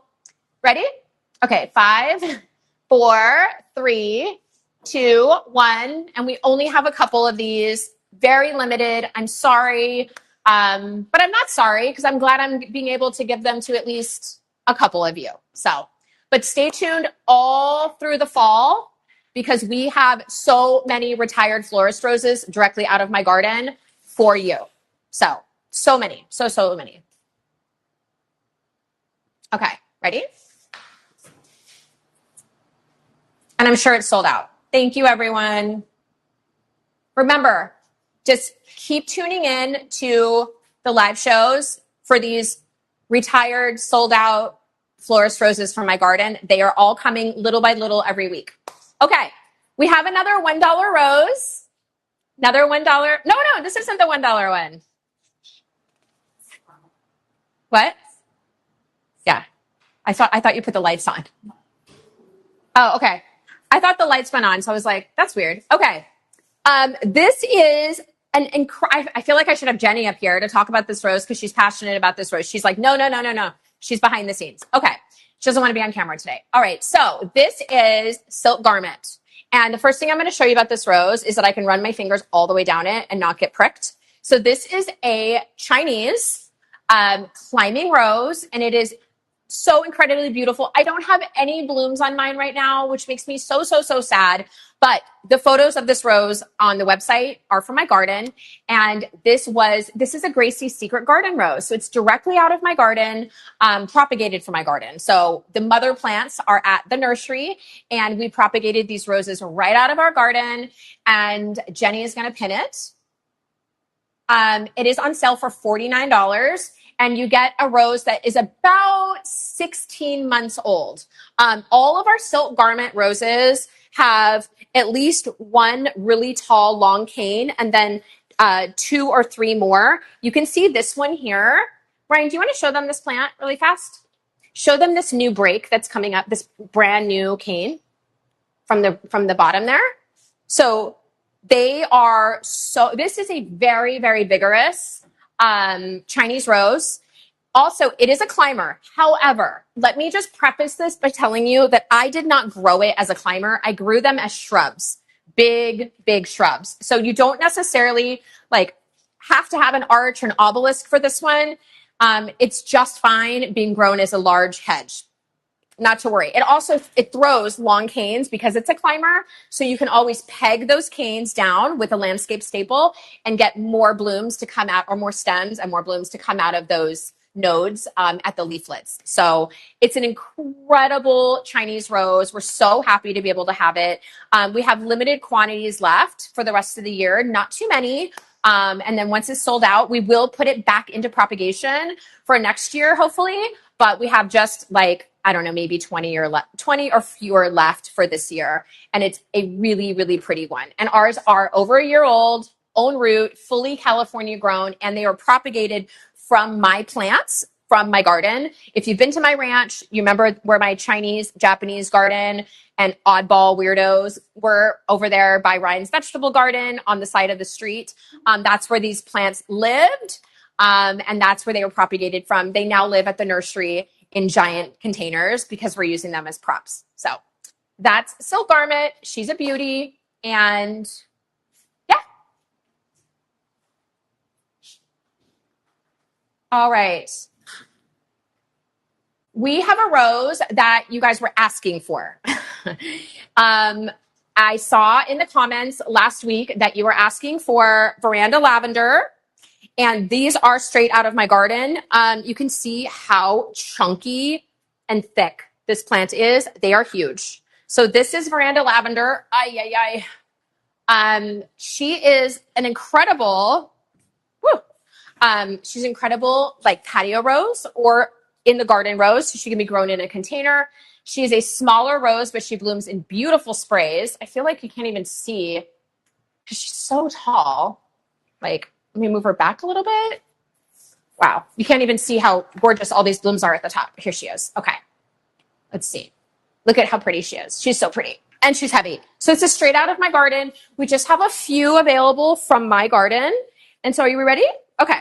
So Veranda Lavender, 5, 4, 3, 2, 1. And this was a special request from you last week on my live. People asked for this rose, so I went ahead and pulled it for this show because you guys wanted more lavenders, and this particular rose was requested. So Ryan and I found them, and we pulled them.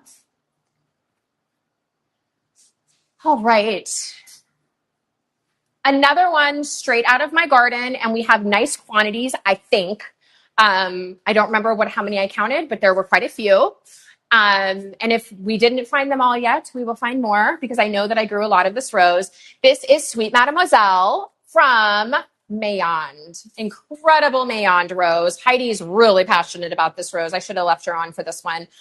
She adores this rose. So Sweet Mademoiselle, highly, highly, highly fragrant Mayond rose. I'm taking this bloom off, which I'm going to feel guilty about. It doesn't matter. Brian, can you show them this Sweet Madam bloom, please? And Veranda Lavender is sold out. Thank you. This is Sweet Mademoiselle out of Ryan's in my garden. So this is an extra 2 years old. These plants in California got to be, Ryan, what do you think, like 8 feet? They were big girls, right? Huge girls in California in the deep south. However, you can keep them cut back. And I've heard from Heidi that on the East Coast, like in the not southern states, it does not grow to be quite the beast that it grows to be on the West Coast and in the South. We have a really nice amount. And this is one of the like most fragrant, gorgeous, deeply cupped apricot roses. It actually looks really pretty with Fiji. Look how gorgeous it looks with Fiji, like the coral and the apricot. It's very glowy. And so should we do Sweet Mademoiselle?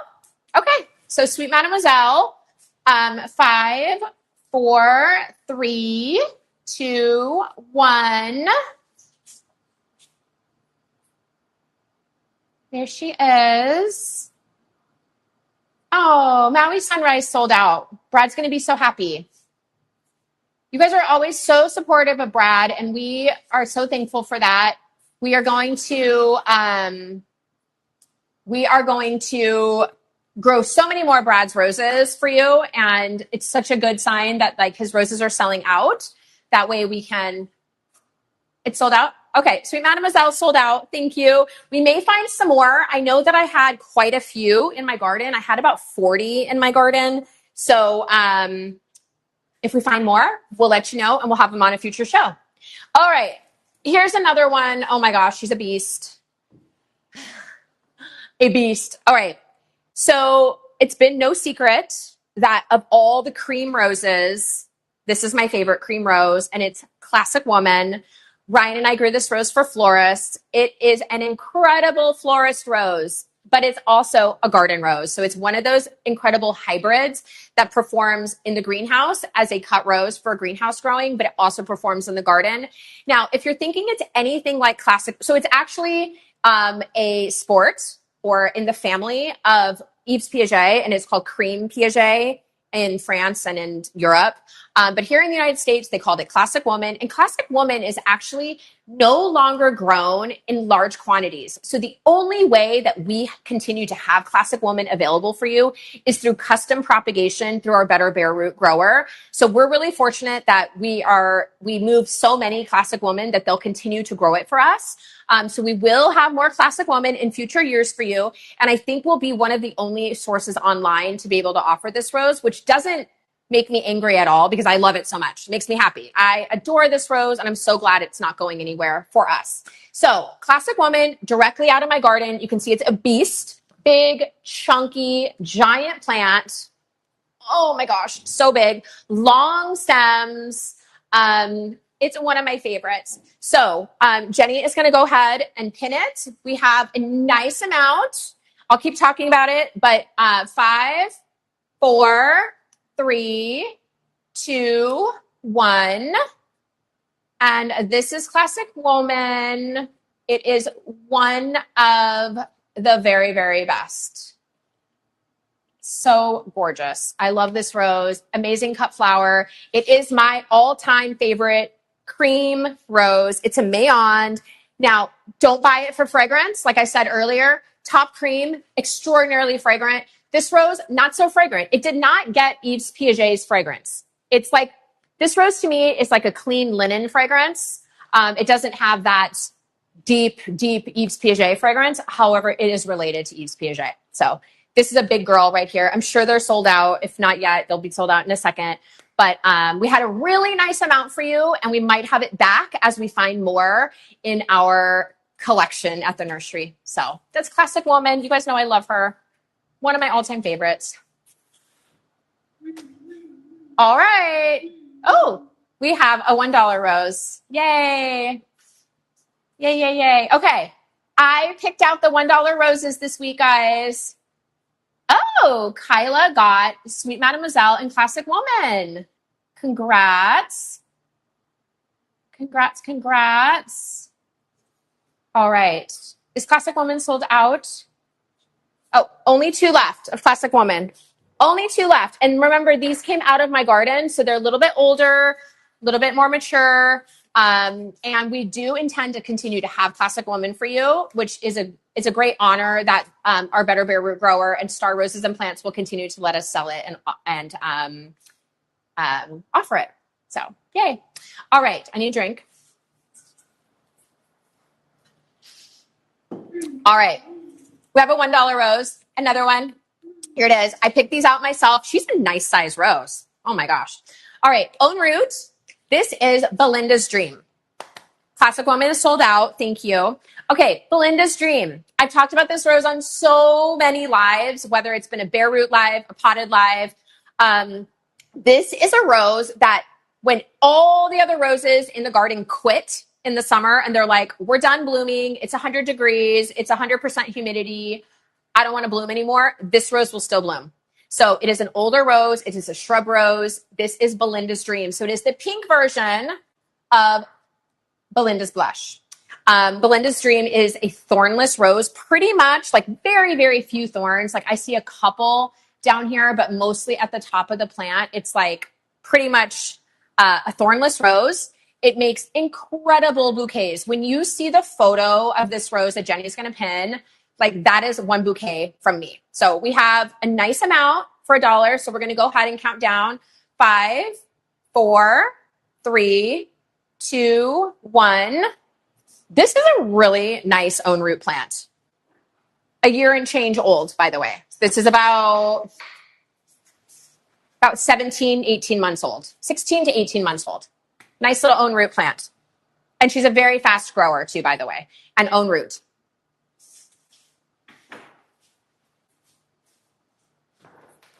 All right. Belinda's. I think Belinda's Dream sold out. Okay, sold out. Thank you. Look at that bouquet that I'm holding. Those are from my plants. Isn't she gorgeous? And her blooms are so big and so fluffy and luscious and gorgeous. You're going to love her. Okay, we have another retired florist rose. I'm going to apologize in advance. I have one. That's it. Only one. I think this is the last of the last from my garden. I actually really love this rose. It's a cutie. It's Paradise Beach. So I know it's going to sell out in 1 second. I don't really need to introduce it because I literally have one plant. So should we just do it? Okay. Paradise Beach. 5, 4, 3, 2, 1. And straight out of Ryan's in my garden. It's a budded rose. It was in our garden for a couple of years. We used to sell this rose as a bare root. And of course, I always put some extras in my garden. And so literally it's one plant. I'm so sorry, guys. But I'm not sorry because I'm glad somebody's going to get it. So, and that's the whole point of offering these retired, sold out, roses, not sold out, retired, discontinued roses on our lives is because we have so few. Most of them I have more than one, but that was one that I only had one. To let you guys that watch and are like so connected to Grace Rose Farm and to what we do and such like avid part of our community to give you guys a chance to get them. So that's the idea. All right. Another one from my garden. You guys asked for this rose. And this is a rose that Ryan and I really, really love. We've grown this rose in large quantities, and it's another one from our wonderful breeder, Christian Bedard, who's our dear friend. This is Love Song. And I actually think Paradise Beach is sold out. Whoever got it, be sure to post on the Facebook group that you got it.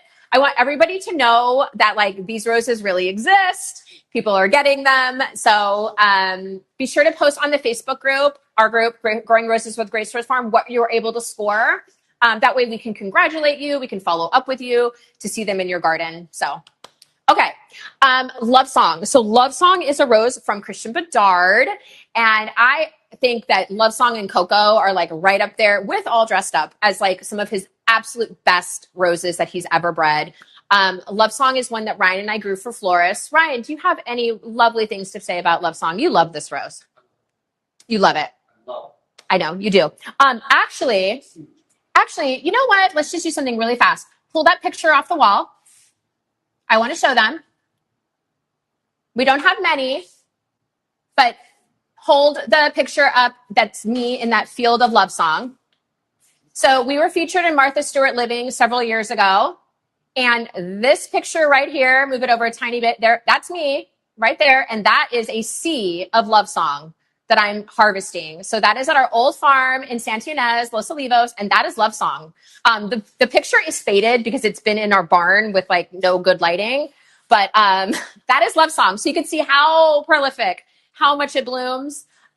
We love this rose, and we're so grateful to Christian for breeding such an exceptional rose. So we have Love Song. Ready, Jenny? Okay, we only have a handful from my garden. However, this rose is still available at Grace Rose Farm and will forever be available. It's one that we'll never get rid of. So 5, 4, 3, 2, 1. And this is Love Song right out of our garden. Love, love, love, love, Love Song. So pretty. I love that photo of me like harvesting Love Song.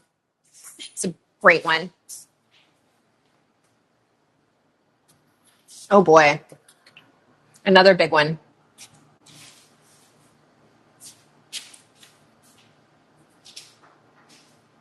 A big one.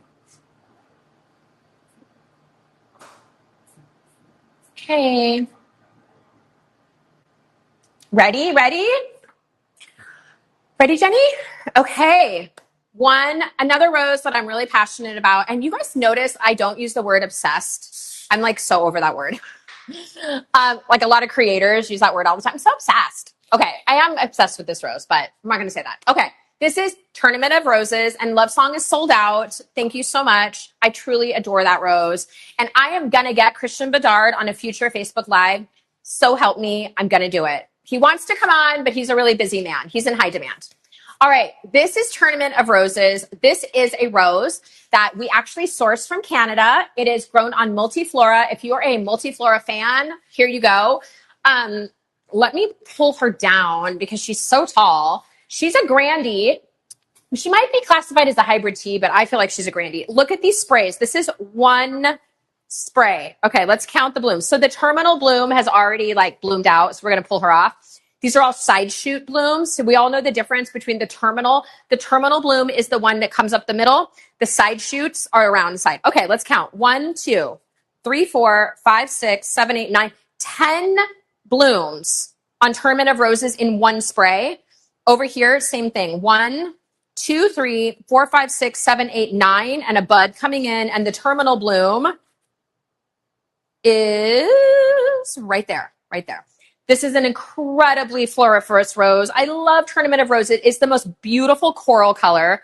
Ryan, can you show them this flower here? This is how it has a reverse on it. So show them how the top is a shell pink and the reverse is a more apricot color. So the reverse meaning the outside of the petals and the inside is the shell pink. Incredibly floriferous on Multiflora. If you love Multiflora grown roses for their vigor, here you go. All right, we're going to pin it. 5, 4, 3, 2, 1. And she is a beauty. This is such an incredible rose.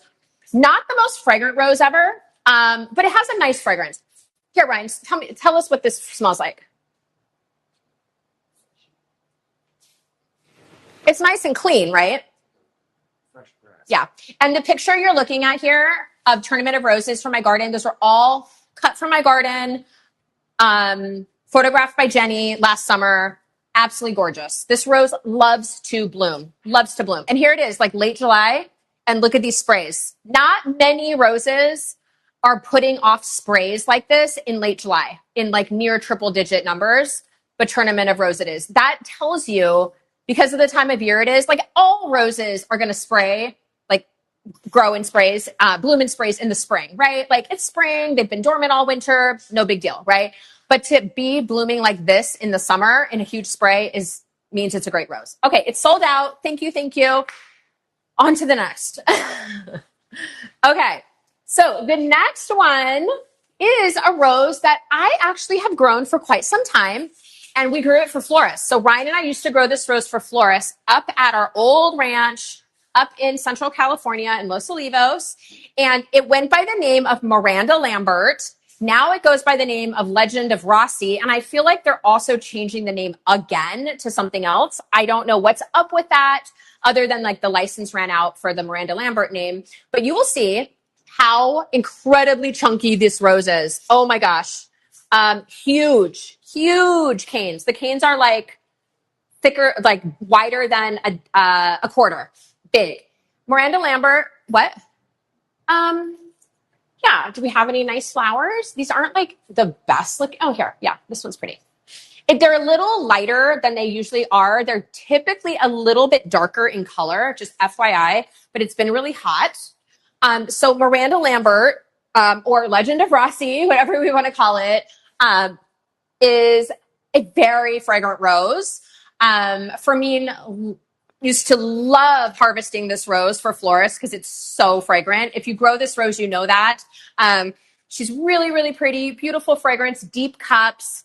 And we just have whatever, I'm going to sneeze again. Whenever I sniff roses, I like start to sneeze. Okay, we're ready to pin it. So here it goes. 5, 4, 3, 2, 1. And again, this rose, really floriferous, beautiful big sprays of ruffled petals. Went by Miranda Lambert, now Legend of Rossi, and I think it's got a third name coming. So look at how pretty Miranda Lambert looks with Sweet Madam. Those like bright, summery. Here it is with like Maui Sunrise. How pretty. All that color together. So gorgeous. We have all the like punchy, beautiful summer colors today. All right, ready?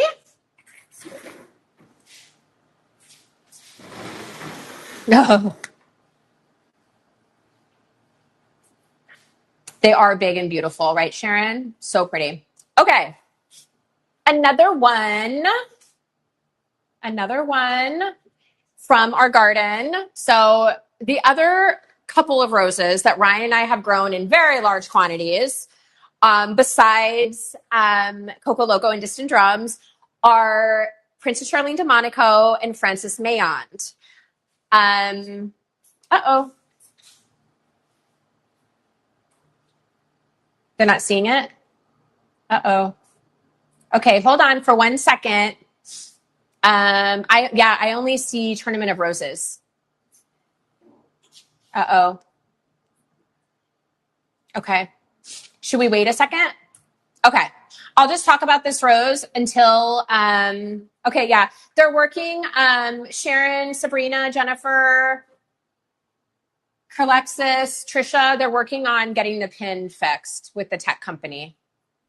Not to worry. We'll get it fixed. Okay, so besides the two that I mentioned, Coco Loco and Distant Drums, Princess Charlene de Monaco from Mayond and Frances Mayond are the other roses that we grew in huge quantities. So I love, love, love Princess Charlene de Monaco. And this is the next one we're going to talk about. We have a nice amount from my garden. And I'm going to put her down here just because she is so tall. I don't think you will be able to find a Princess Charlene de Monaco bush like quite this big. Certainly not for this price. And she is loaded in buds. So she's got 1, 2, 3, 4, 5, 6, 7, 8, 9, 10, 11, 12, 13 buds on her. Jenny is fixing the Miranda Lambert pin. Lori says she got a Princess Charlene de Monaco last week and it's already blooming. That is, or already budding up. That's great. That is awesome. Yes, Kirsten, there will be another $1 rose. There'll be one more. And it's a climber. It's a climber. Do you want me to keep talking about? Okay. It's a platform issue. It's not a GRF issue going on with the pin. So as soon as they get that fixed, we will let you know. So Miranda Lambert, Legend of Rossi, is not sold out yet because it didn't pin. They're working on it. Jenny is on it right now. Poor Jenny. She's so stressed over there with tech problems today. But I'm going to talk about Princess Charlene. I'm going to let you know that we still have, I'm not going to tell you the varieties, but we still have Charlene, 1, 2, 3, 4, 5, 6, 7, 8 more roses to go. And they're all really, really good ones. So hopefully you can stick around and hopefully they get this fixed so that we can continue. That would be amazing if they did. Princess Charlene de Monaco. I would love to know who grows this rose. If you can leave a comment and tell us a little bit about, oh, Lori got 4 silk garment. Thank you so much. I've been asking for it. I know. I saw in the comments that people really wanted that rose. So Sharon loves Princess Charlene. Texas Rose 311. I assume it's Texas Rose, TX Rose. She loves Princess Charlene. Such a great bloomer in Houston. Ashley, Jenny H. She has twin PCDMs. Everybody loves this rose. Heidi likes to say that if a rose has initials, like goes by its initials, PCDM, it must be a well-known rose. I remember Heidi said that one time, and I was like, that's so funny that it has its, everybody knows PCDM. PCDM. Okay, should we try to pin Princess Charlene, Jenny, since Legend of Rossi's not working, and see what happens? Okay, we're going to try to pin Princess Charlene. Again, these are straight out of Ryan's in My Garden. Do you want to show them a bloom, Righty? Honey? What? Okay, Princess Charlene is working. So it's just a Legend of Rossi situation, and they're going to try to fix it. Heidi's working on it. We're very sorry. But we have a limited amount of Princess Charlene direct from my garden. If you've been to our home here in California, you remember we had that like long aisle in between our garden, and Princess Charlene was lining both sides of it. So Princess Charlene right out of our garden. And this rose, Ryan, what do you think we grew? About 1,000 between the two areas on the old farm? Yeah. Remember in the spring how gorgeous Princess Charlene was? Would like literally like take your breath away. Gorgeous. What? Yes. He loves pink. My husband loves pink. He lives in a pink world with a wife that loves pink, a daughter that loves pink. Okay. So PCDM, straight out of our garden. And, oh, there's Miranda Lambert. There she is. Legend of Rossi. So Jenny's got her there. Can they buy her now? It looks like she's working now. Okay. So Legend of Rossi is working. And also, so is Princess Charlene. Princess Charlene is sold out. Thank you. And Legend of Rossi, I'm sure, is going to sell out in a second because we only had a handful. And look at how, Ryan will show you really quickly how woody these are. Can you just show them like how woody these Princess Charlene's are? And their own root, by the way, guys. Look at how woody, look how thick and woody these are. So beefy. Beefy, beefy, beefy. Oh, she's dripping. Okay. Princess Charlene sold out. I'm sure Legend of Rossi is also because we only had a few of them. Jenny is, okay, she's sold out too. Okay, awesome. Oh, wait, Heidi got that fixed. Thank you, Heidi. Okay, ready? All right. So there are customers that I associate different roses with. And today I'm going to talk about our longtime customer and our dear friend. I talk about her frequently. There are customers that treat us like family and that we treat like family. And Diane Casano, who is Fifi's little auntie, she calls herself Auntie Di. Whenever I see the Lady of Shalott rose from David Austin, I think of Diane Casano. Diane, I don't know why that is, other than that Diane really loves this color. Like this is her color of peachy orange. She adores this rose and I adore this rose. And I don't want it to scare you that it's listed as a climber, because you can absolutely grow this rose as a large shrub. Absolutely, 100%. In fact, at the nursery, it's grown as a large shrub. Let me show you something really quickly about this rose. So this is straight out of my garden. We have about a dozen of them out of my garden. I want to show you something, though. The vigor of this rose. Ryan, show them this over here, please. You're going to be like, wow. Okay. Look what this rose is doing. Look at that giant anchoring root that is coming out of the pot. Huge, like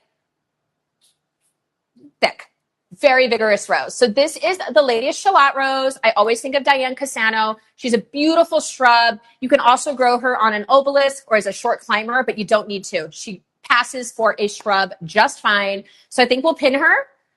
Jenny, ready? Okay. And she's in our estate size, and she came from Ryan's in my garden. So 5, 4, 3, 2, 1.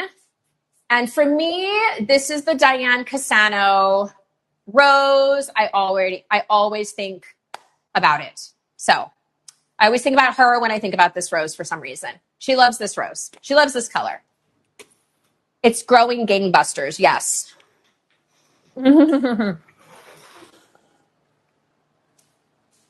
It's a great rose. It's sold out. Okay. Thank you, everyone. Thank you for buying the Diane Cassano David Austin rose. Okay. Next one is a very pretty one. Also from Ryan's in my garden. And another Mayond. There you go. This is Black Baccarat. Black Baccarat. And if you don't know, Black Baccarat, we only have a few. Correct? Okay, this is going to be a fast one. We only have a few available. I never grew this rose in large quantities, but Black Baccarat is a Mayond, and it's actually a rose that's grown in Kenya as a florist rose in the greenhouses. So it's one of those roses that grows in the garden, but it also will grow in the greenhouses. I suggest only those of you that live in a more dry climate, like the Southwest, where it's really dry. I think this rose likes dry climate. I'll just say that. It's an incredible rose, though. We only have 3.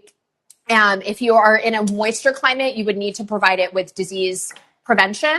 But here it is, Black Baccarat. So we only have 3, so it's going to go fast. So I'll just leave it at that. So ready? Okay, 5, 4, 3, 2, 1. And here we go.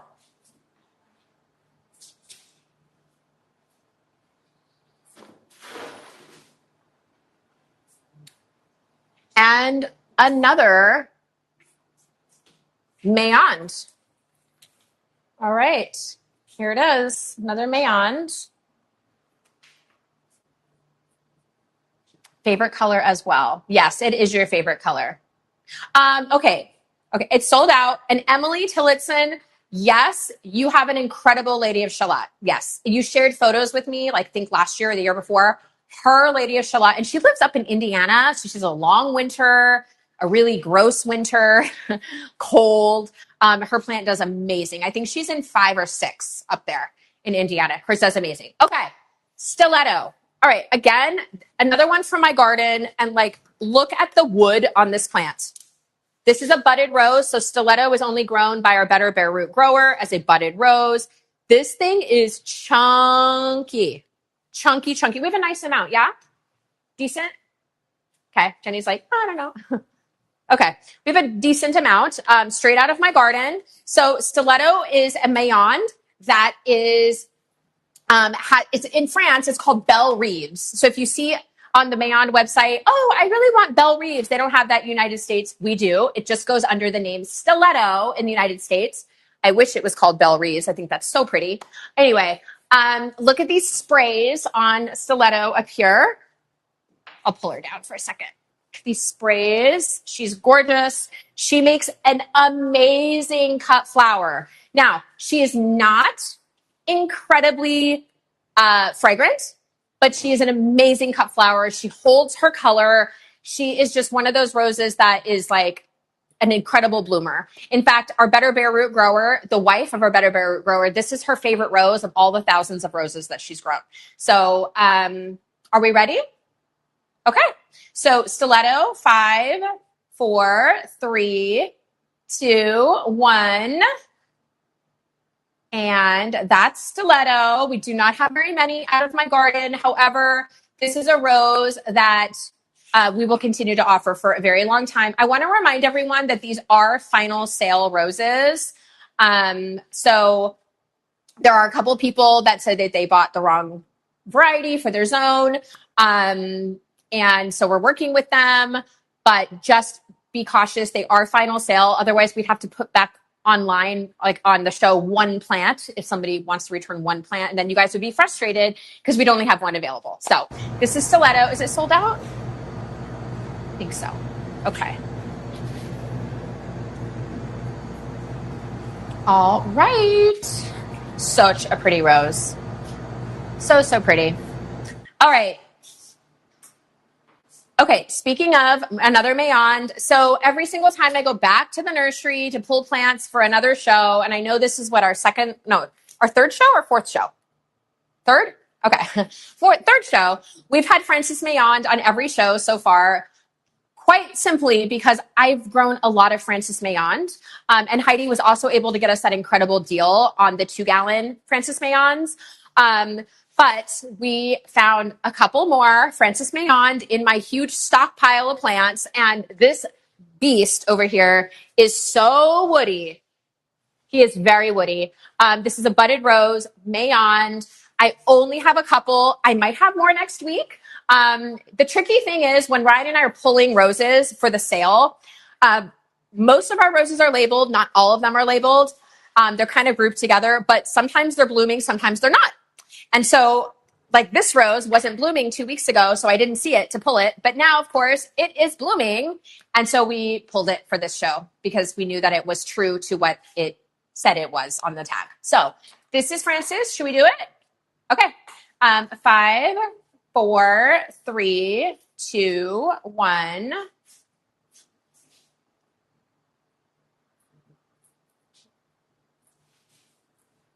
Yay.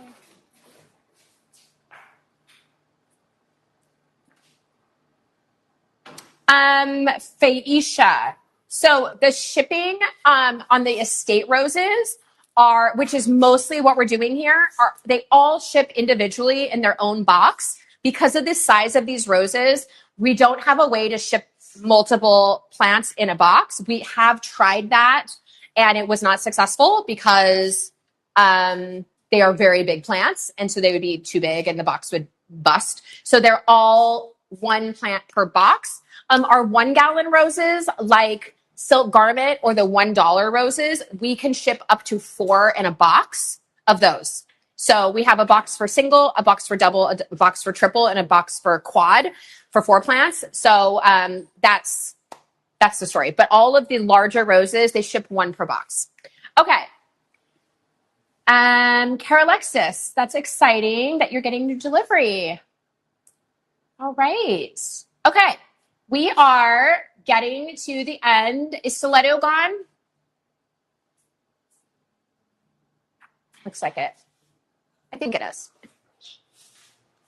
All right. Here's a giant from my garden. Okay. Wow, it's big. Okay. So I wish Ryan was here. He's outside to talk to you about this rose, but let me tell you, what about Wanderlust? Those are also 1 per box right now. We do have Tumbleweed as a 1-gallon rose, I believe. They can ship in multiples per box. But the large one that I showed, those are all 1 per box because they're just so big. You can't reasonably ship them in multi-pack boxes. Okay. This one here is a rose that I really wanted to grow for florists. And, Miranda? Oh, okay. There's just a couple stiletto left. So there's like just less than a handful left of stiletto from our garden. So just FYI on stiletto. Okay. And remember, stiletto makes an incredible cut flower. It will last in the vase like a greenhouse grown rose. Like It will give you, if you cut it semi-open bud, it will give you 7 to 12 days in the vase. I promise you. It is such an amazing cut flower. Just change the water, trim the stem every couple days, every few days. You'll have a great cut flower out of that one. Okay. Pure Perfume. All right. So Pure Perfume is a shrub rose, and I really wanted to grow this rose for florists because of the shape of it. It is so romantic. It's so beautiful. These are a little bit on the smaller side because it's summer, but in the spring, they are quite a bit bigger. So this rose was impossible for me to get. I literally could not get this rose. And I called our nursery partners, who are still our partners. This was over a decade ago. And I said, I really want to offer this rose Pure Perfume. I've already bought out all of your plants. And at the time, they only had like 25. And they went and they had this rose professionally propagated for me and Ryan for our business. And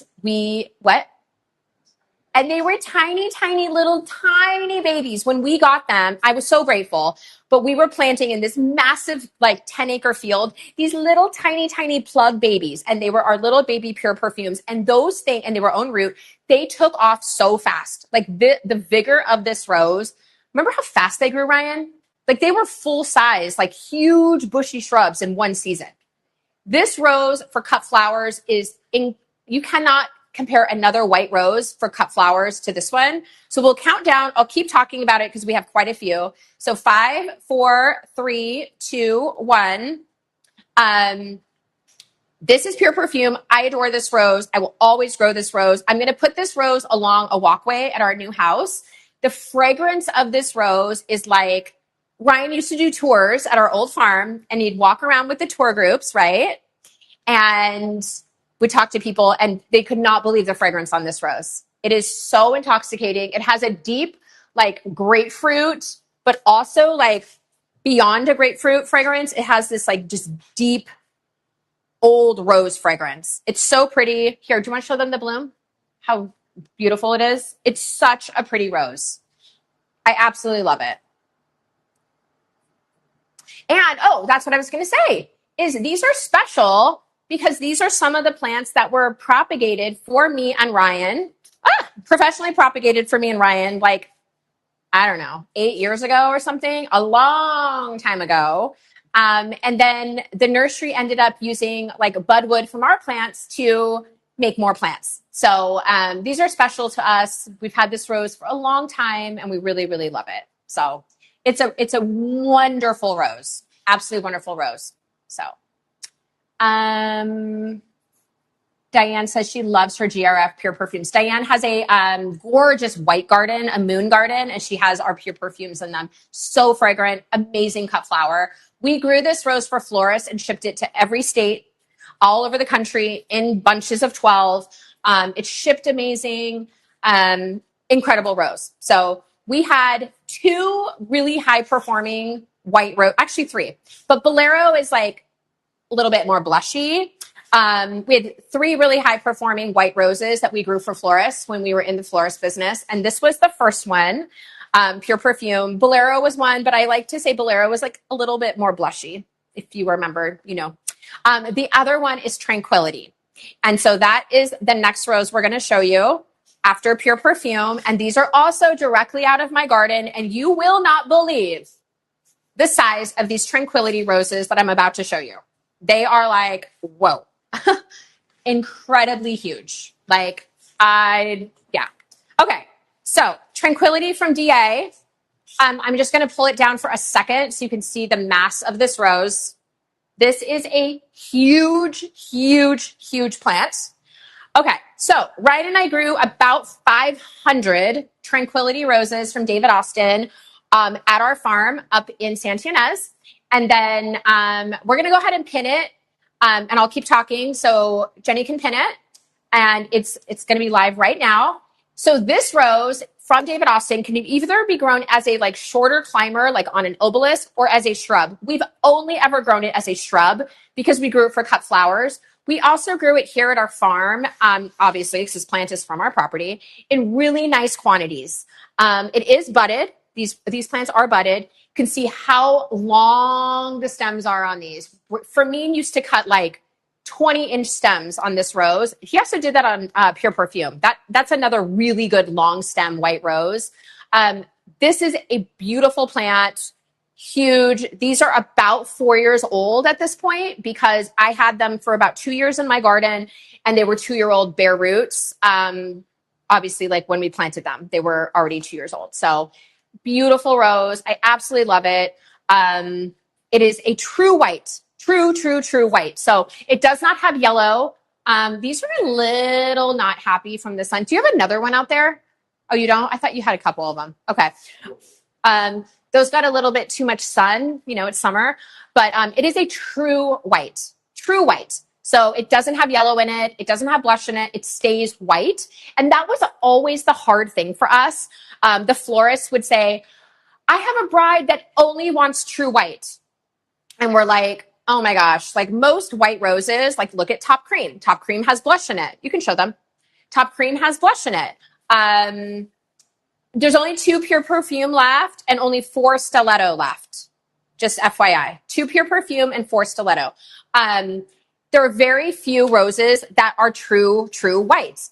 Another one that's a true white is Pope John Paul. However, Ryan and I learned the very hard way that we could not ship Pope John Paul. It did not like to be shipped. We tried to ship the cut flowers of this rose, and it just, every single time it bruised. So that was out, even though we loved Pope John Paul for cut flowers. So our local florists in LA and like the Central Coast, they would get Pope John Paul for their weddings from us. And it was like a special thing because we couldn't ship it across the country to other florists. So they felt really special.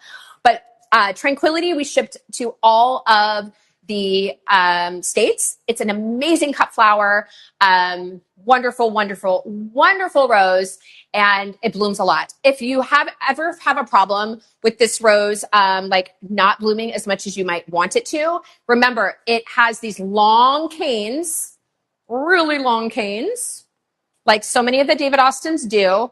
And all you need to do, so this is about what? It's about a 4-foot cane. If it got a little bit longer, you could peg it. So you could just take it, circle it down, and peg it. And all of these nodes, so 1, 2, 3, 4, 5, 6, 7, 8, about 12 nodes over here would start pushing new growth right out of the nodes, and you would have more stems. So Pure Perfume is sold out. Thank you so much. You're going to love that rose. I adore that rose. Stiletto, how many? Sold out. Stiletto is sold out. And then how many tranks do we have left? I call it trank. Tranquility. What?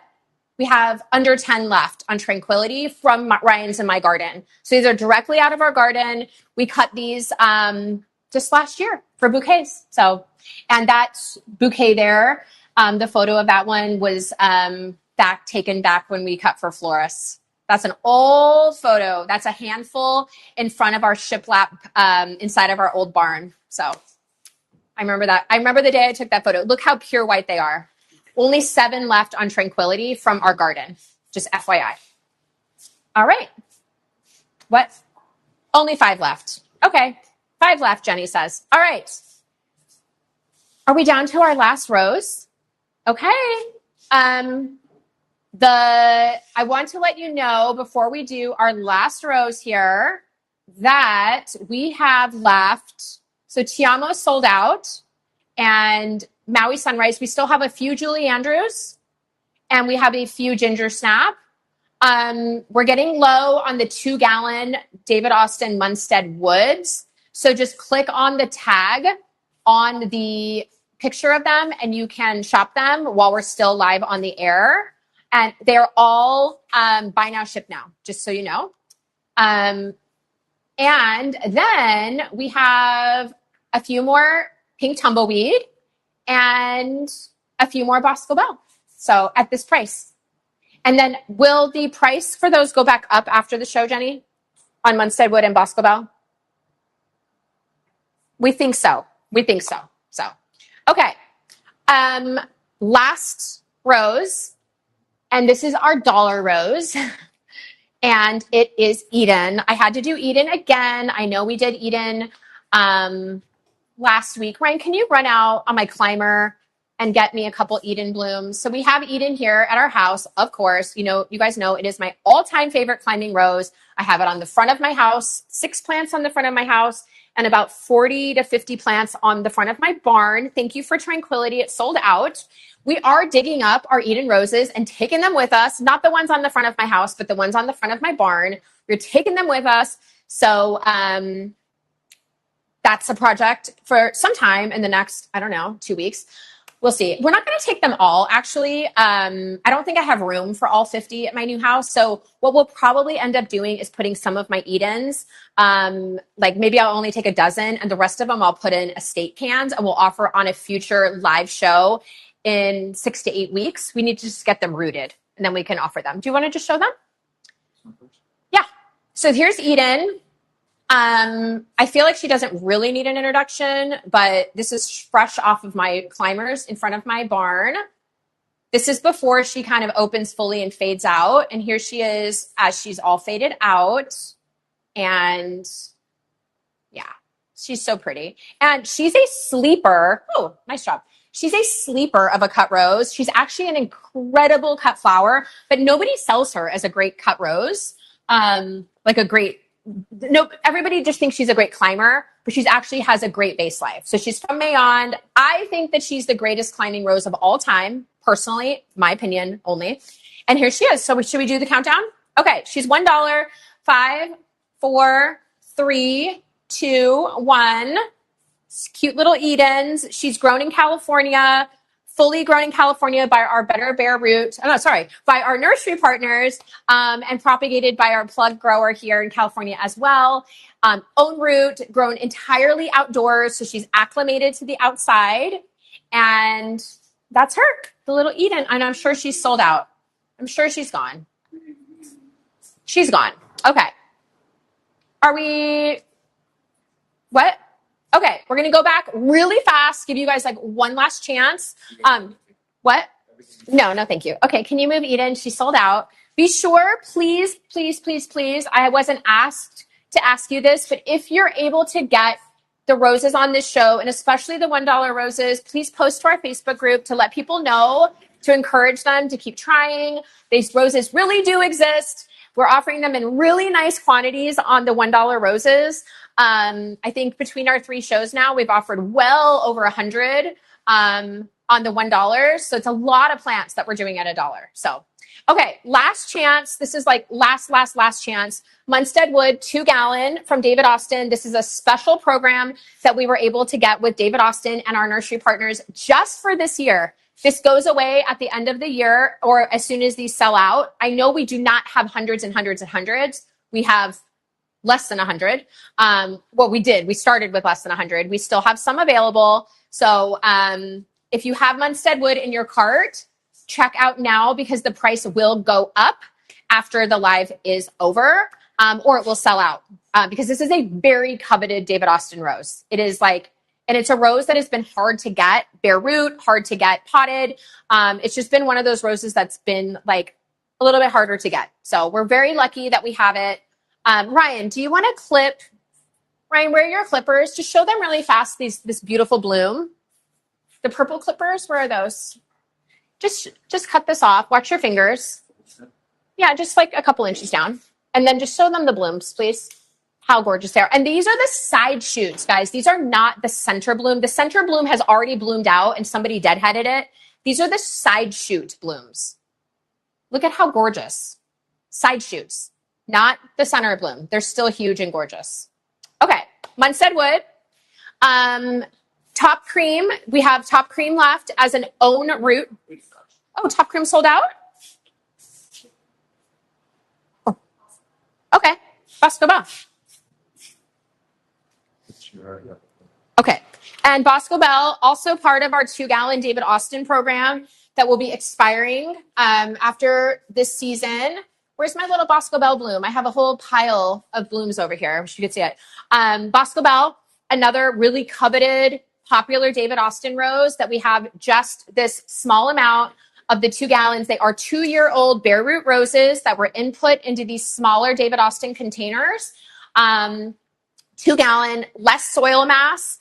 They're ready to go. So like as soon as you get these plants, they're just going to want to explode because they're in these like smaller containers. So this is Bosco Bell, super fragrant. This is like a tiny bloom that's just starting to open. But Ryan, could you just show them the color on it?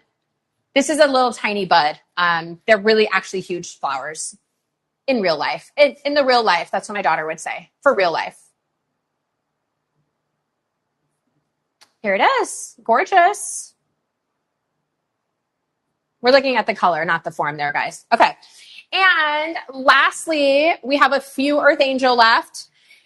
An Earth Angel is part of our program that Heidi Mortensen, our horticulturist, was able to get with us for us with star roses and plants. These are own root, grown by our Better Bare Root grower and inputted in a 2-gallon container. Saves you money on the plant and also saves you money on shipping because we can use our smaller box. And this, I wish we had flowers open. She's about to bloom. She's got 2 open buds. And this is Earth Angel. She's our most popular rose that we sell. Shocking to me because I don't talk about her that much, but she's amazing. And she is on sale for $59.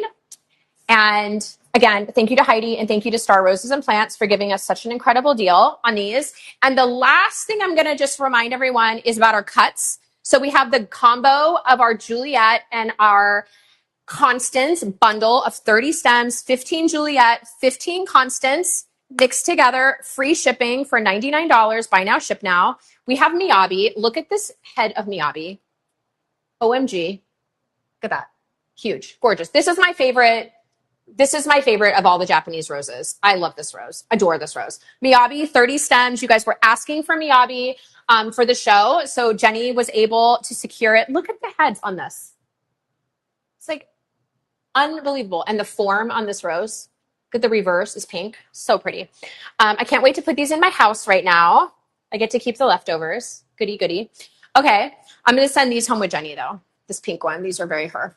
Okay. And then Kira, we have a combo of Kira and Juliet right here. 15 stems of each, Kira and Juliet. So pretty. If you have like a birthday or something for someone, perfect. Also free shipping. And then my favorite, Miyabi's up there with Constance. Ryan, can you hand me my Constance right there, please? My favorite of all time is Constance. And here she is. And we have a bundle of 30 Constance. She's fragrant. She's gorgeous. She looks garden grown. She's absolute perfection in the vase. We love her. Constance from David Austin.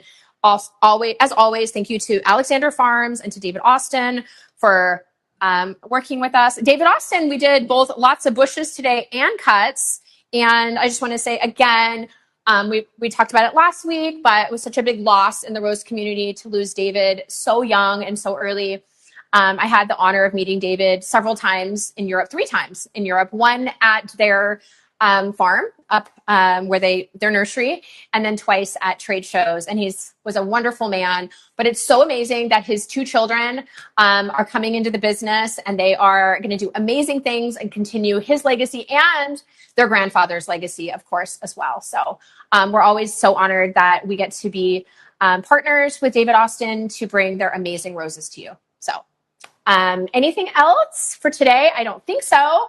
But thank you for joining us. Everything you saw is buy now, ship now. Our team is doing an amazing job. So Ryan has been passing the reins over to Henry. Henry's been with us, about 5 weeks now or so? Yeah, Henry is doing an amazing job. The team is running on time. So we are able to be keeping up on our shipping 1 to 3 business days. Right now, it's running closer to 3 because we've had a spike since we started all the live shows, but they are still shipping 1 to 3 business days. Our customer service team is always there to help you with any needs that you have. And as always, continue posting in our Facebook group, share what you got. I'm so happy that these roses that are coming out of Ryan's and my farm here. If you know, the only reason that we're offering all of these roses from Gracie's private collection is because we're moving, and we decided to move last fall. And so we knew that we would have to dig up all these roses.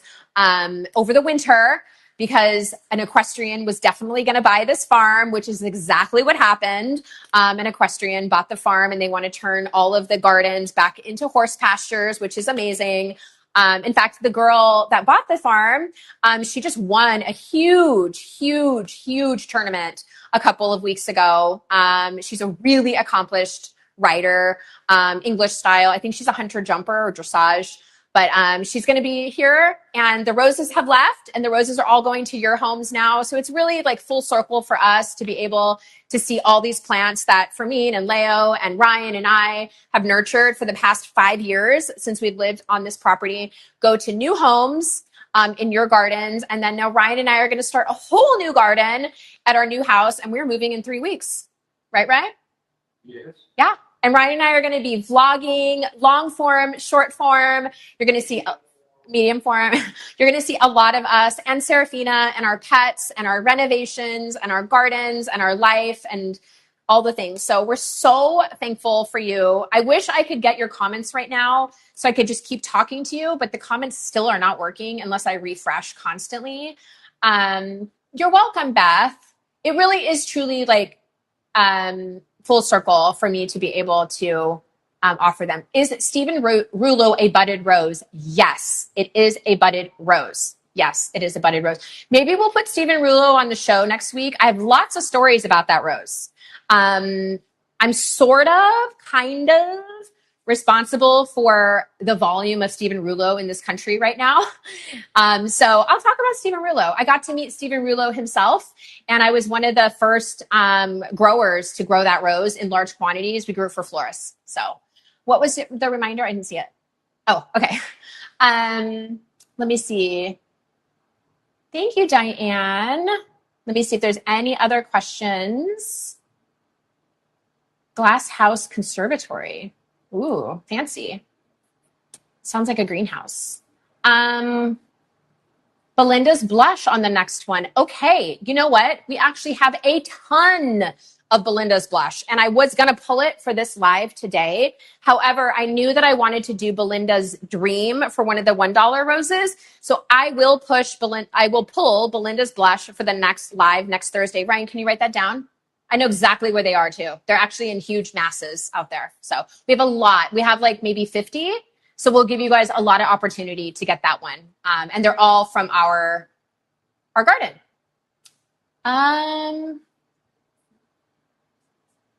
All right. I think that's it. I guess we'll go. I feel like I want to keep talking to everyone because there's so many of you still on. There's over 200. But Ren says Belinda's Dream is great in Florida. Yeah, it's a great one. It is a great rose. Do you think you'll offer young Lasitas? I actually will, because Ryan and I have some from our garden that we pulled out. I think I only have 4 or 5. It's not a David Austin that I grew in large quantities. But yeah, I do. Also, you know what would be really helpful? Go to the Facebook group and make a post on which David Austin roses you would love to see in the next live in the 2-gallon size. We have most, not all, but most of the David Austin collection available in 2-gallon sizes. And so if there are David Austin roses that you would love to see in the 2-gallon size offered on a show, let us know. We're going to try to offer a couple per week. So maybe 2 or 3 per week. So if you just let us know which ones you really want to see, we will make sure we get them on the show. For today, though, it's Munstead Wood and Bosco Bell. Make sure you check out before the show is over. And everything is final sale. That's the way we have to do it with these live shows because of the volume and because these plants are like kind of one of a kind. We have 1 or 2 or 5 or 10 of them. So thank you for everyone for attending and supporting us. And everything is buy now, ship now. So if it's bouquets, they will ship tomorrow or Saturday for arrival early next week, Monday, Tuesday. If they are bushes, they will most likely ship out on Monday next week. You will receive your tracking from UPS when UPS scans the box. So that's something new at Grace Rose Farm. We figured out instead of you getting your tracking email, your like shipping confirmation email when we print the label out, you actually get that email now when UPS scans the box at our UPS hub here in Ventura County. So that means the box has left the building, UPS has it. When they unload the boxes off of their truck and put them in their big distribution center before they go off to wherever they go, they scan them and you get your email from that scan. So you know when you get that email that the box is in UPS's hands at that point and it's on its way. It's not just that we printed the label and we're packing it. It is gone on its way. So that's a new thing. That's been what, about 2 weeks, right? Yeah. About 2 weeks. That's been a new thing that we've had. So more reds. More reds would love more reds. Okay, got it. No more Evelyn this week, but we will let you know. Krimti Kendi, yes, I can see your comment. Thank you, Colleen. Is reflecting glory a shrub or a floribunda? Let me look. Hold on. I will tell you that a lot of shrub roses and floribundas are very easily interchangeable. It certainly performs very much like a florrie. Because it is so prolific. It blooms all the time. But let me see what Heidi's got here. So Heidi has, well, it's approximately 3 feet high by 3 feet spread. So it's very compact. I mentioned that earlier. Hardiness is zone 6 through 10. And I don't know that it has been classified. To me, I guess we're calling it a shrub rose. So shrub, florrie, they're kind of the same thing in the rose world. So I would say that its bloom production is very much a floribunda. It has that shrub shape. So, I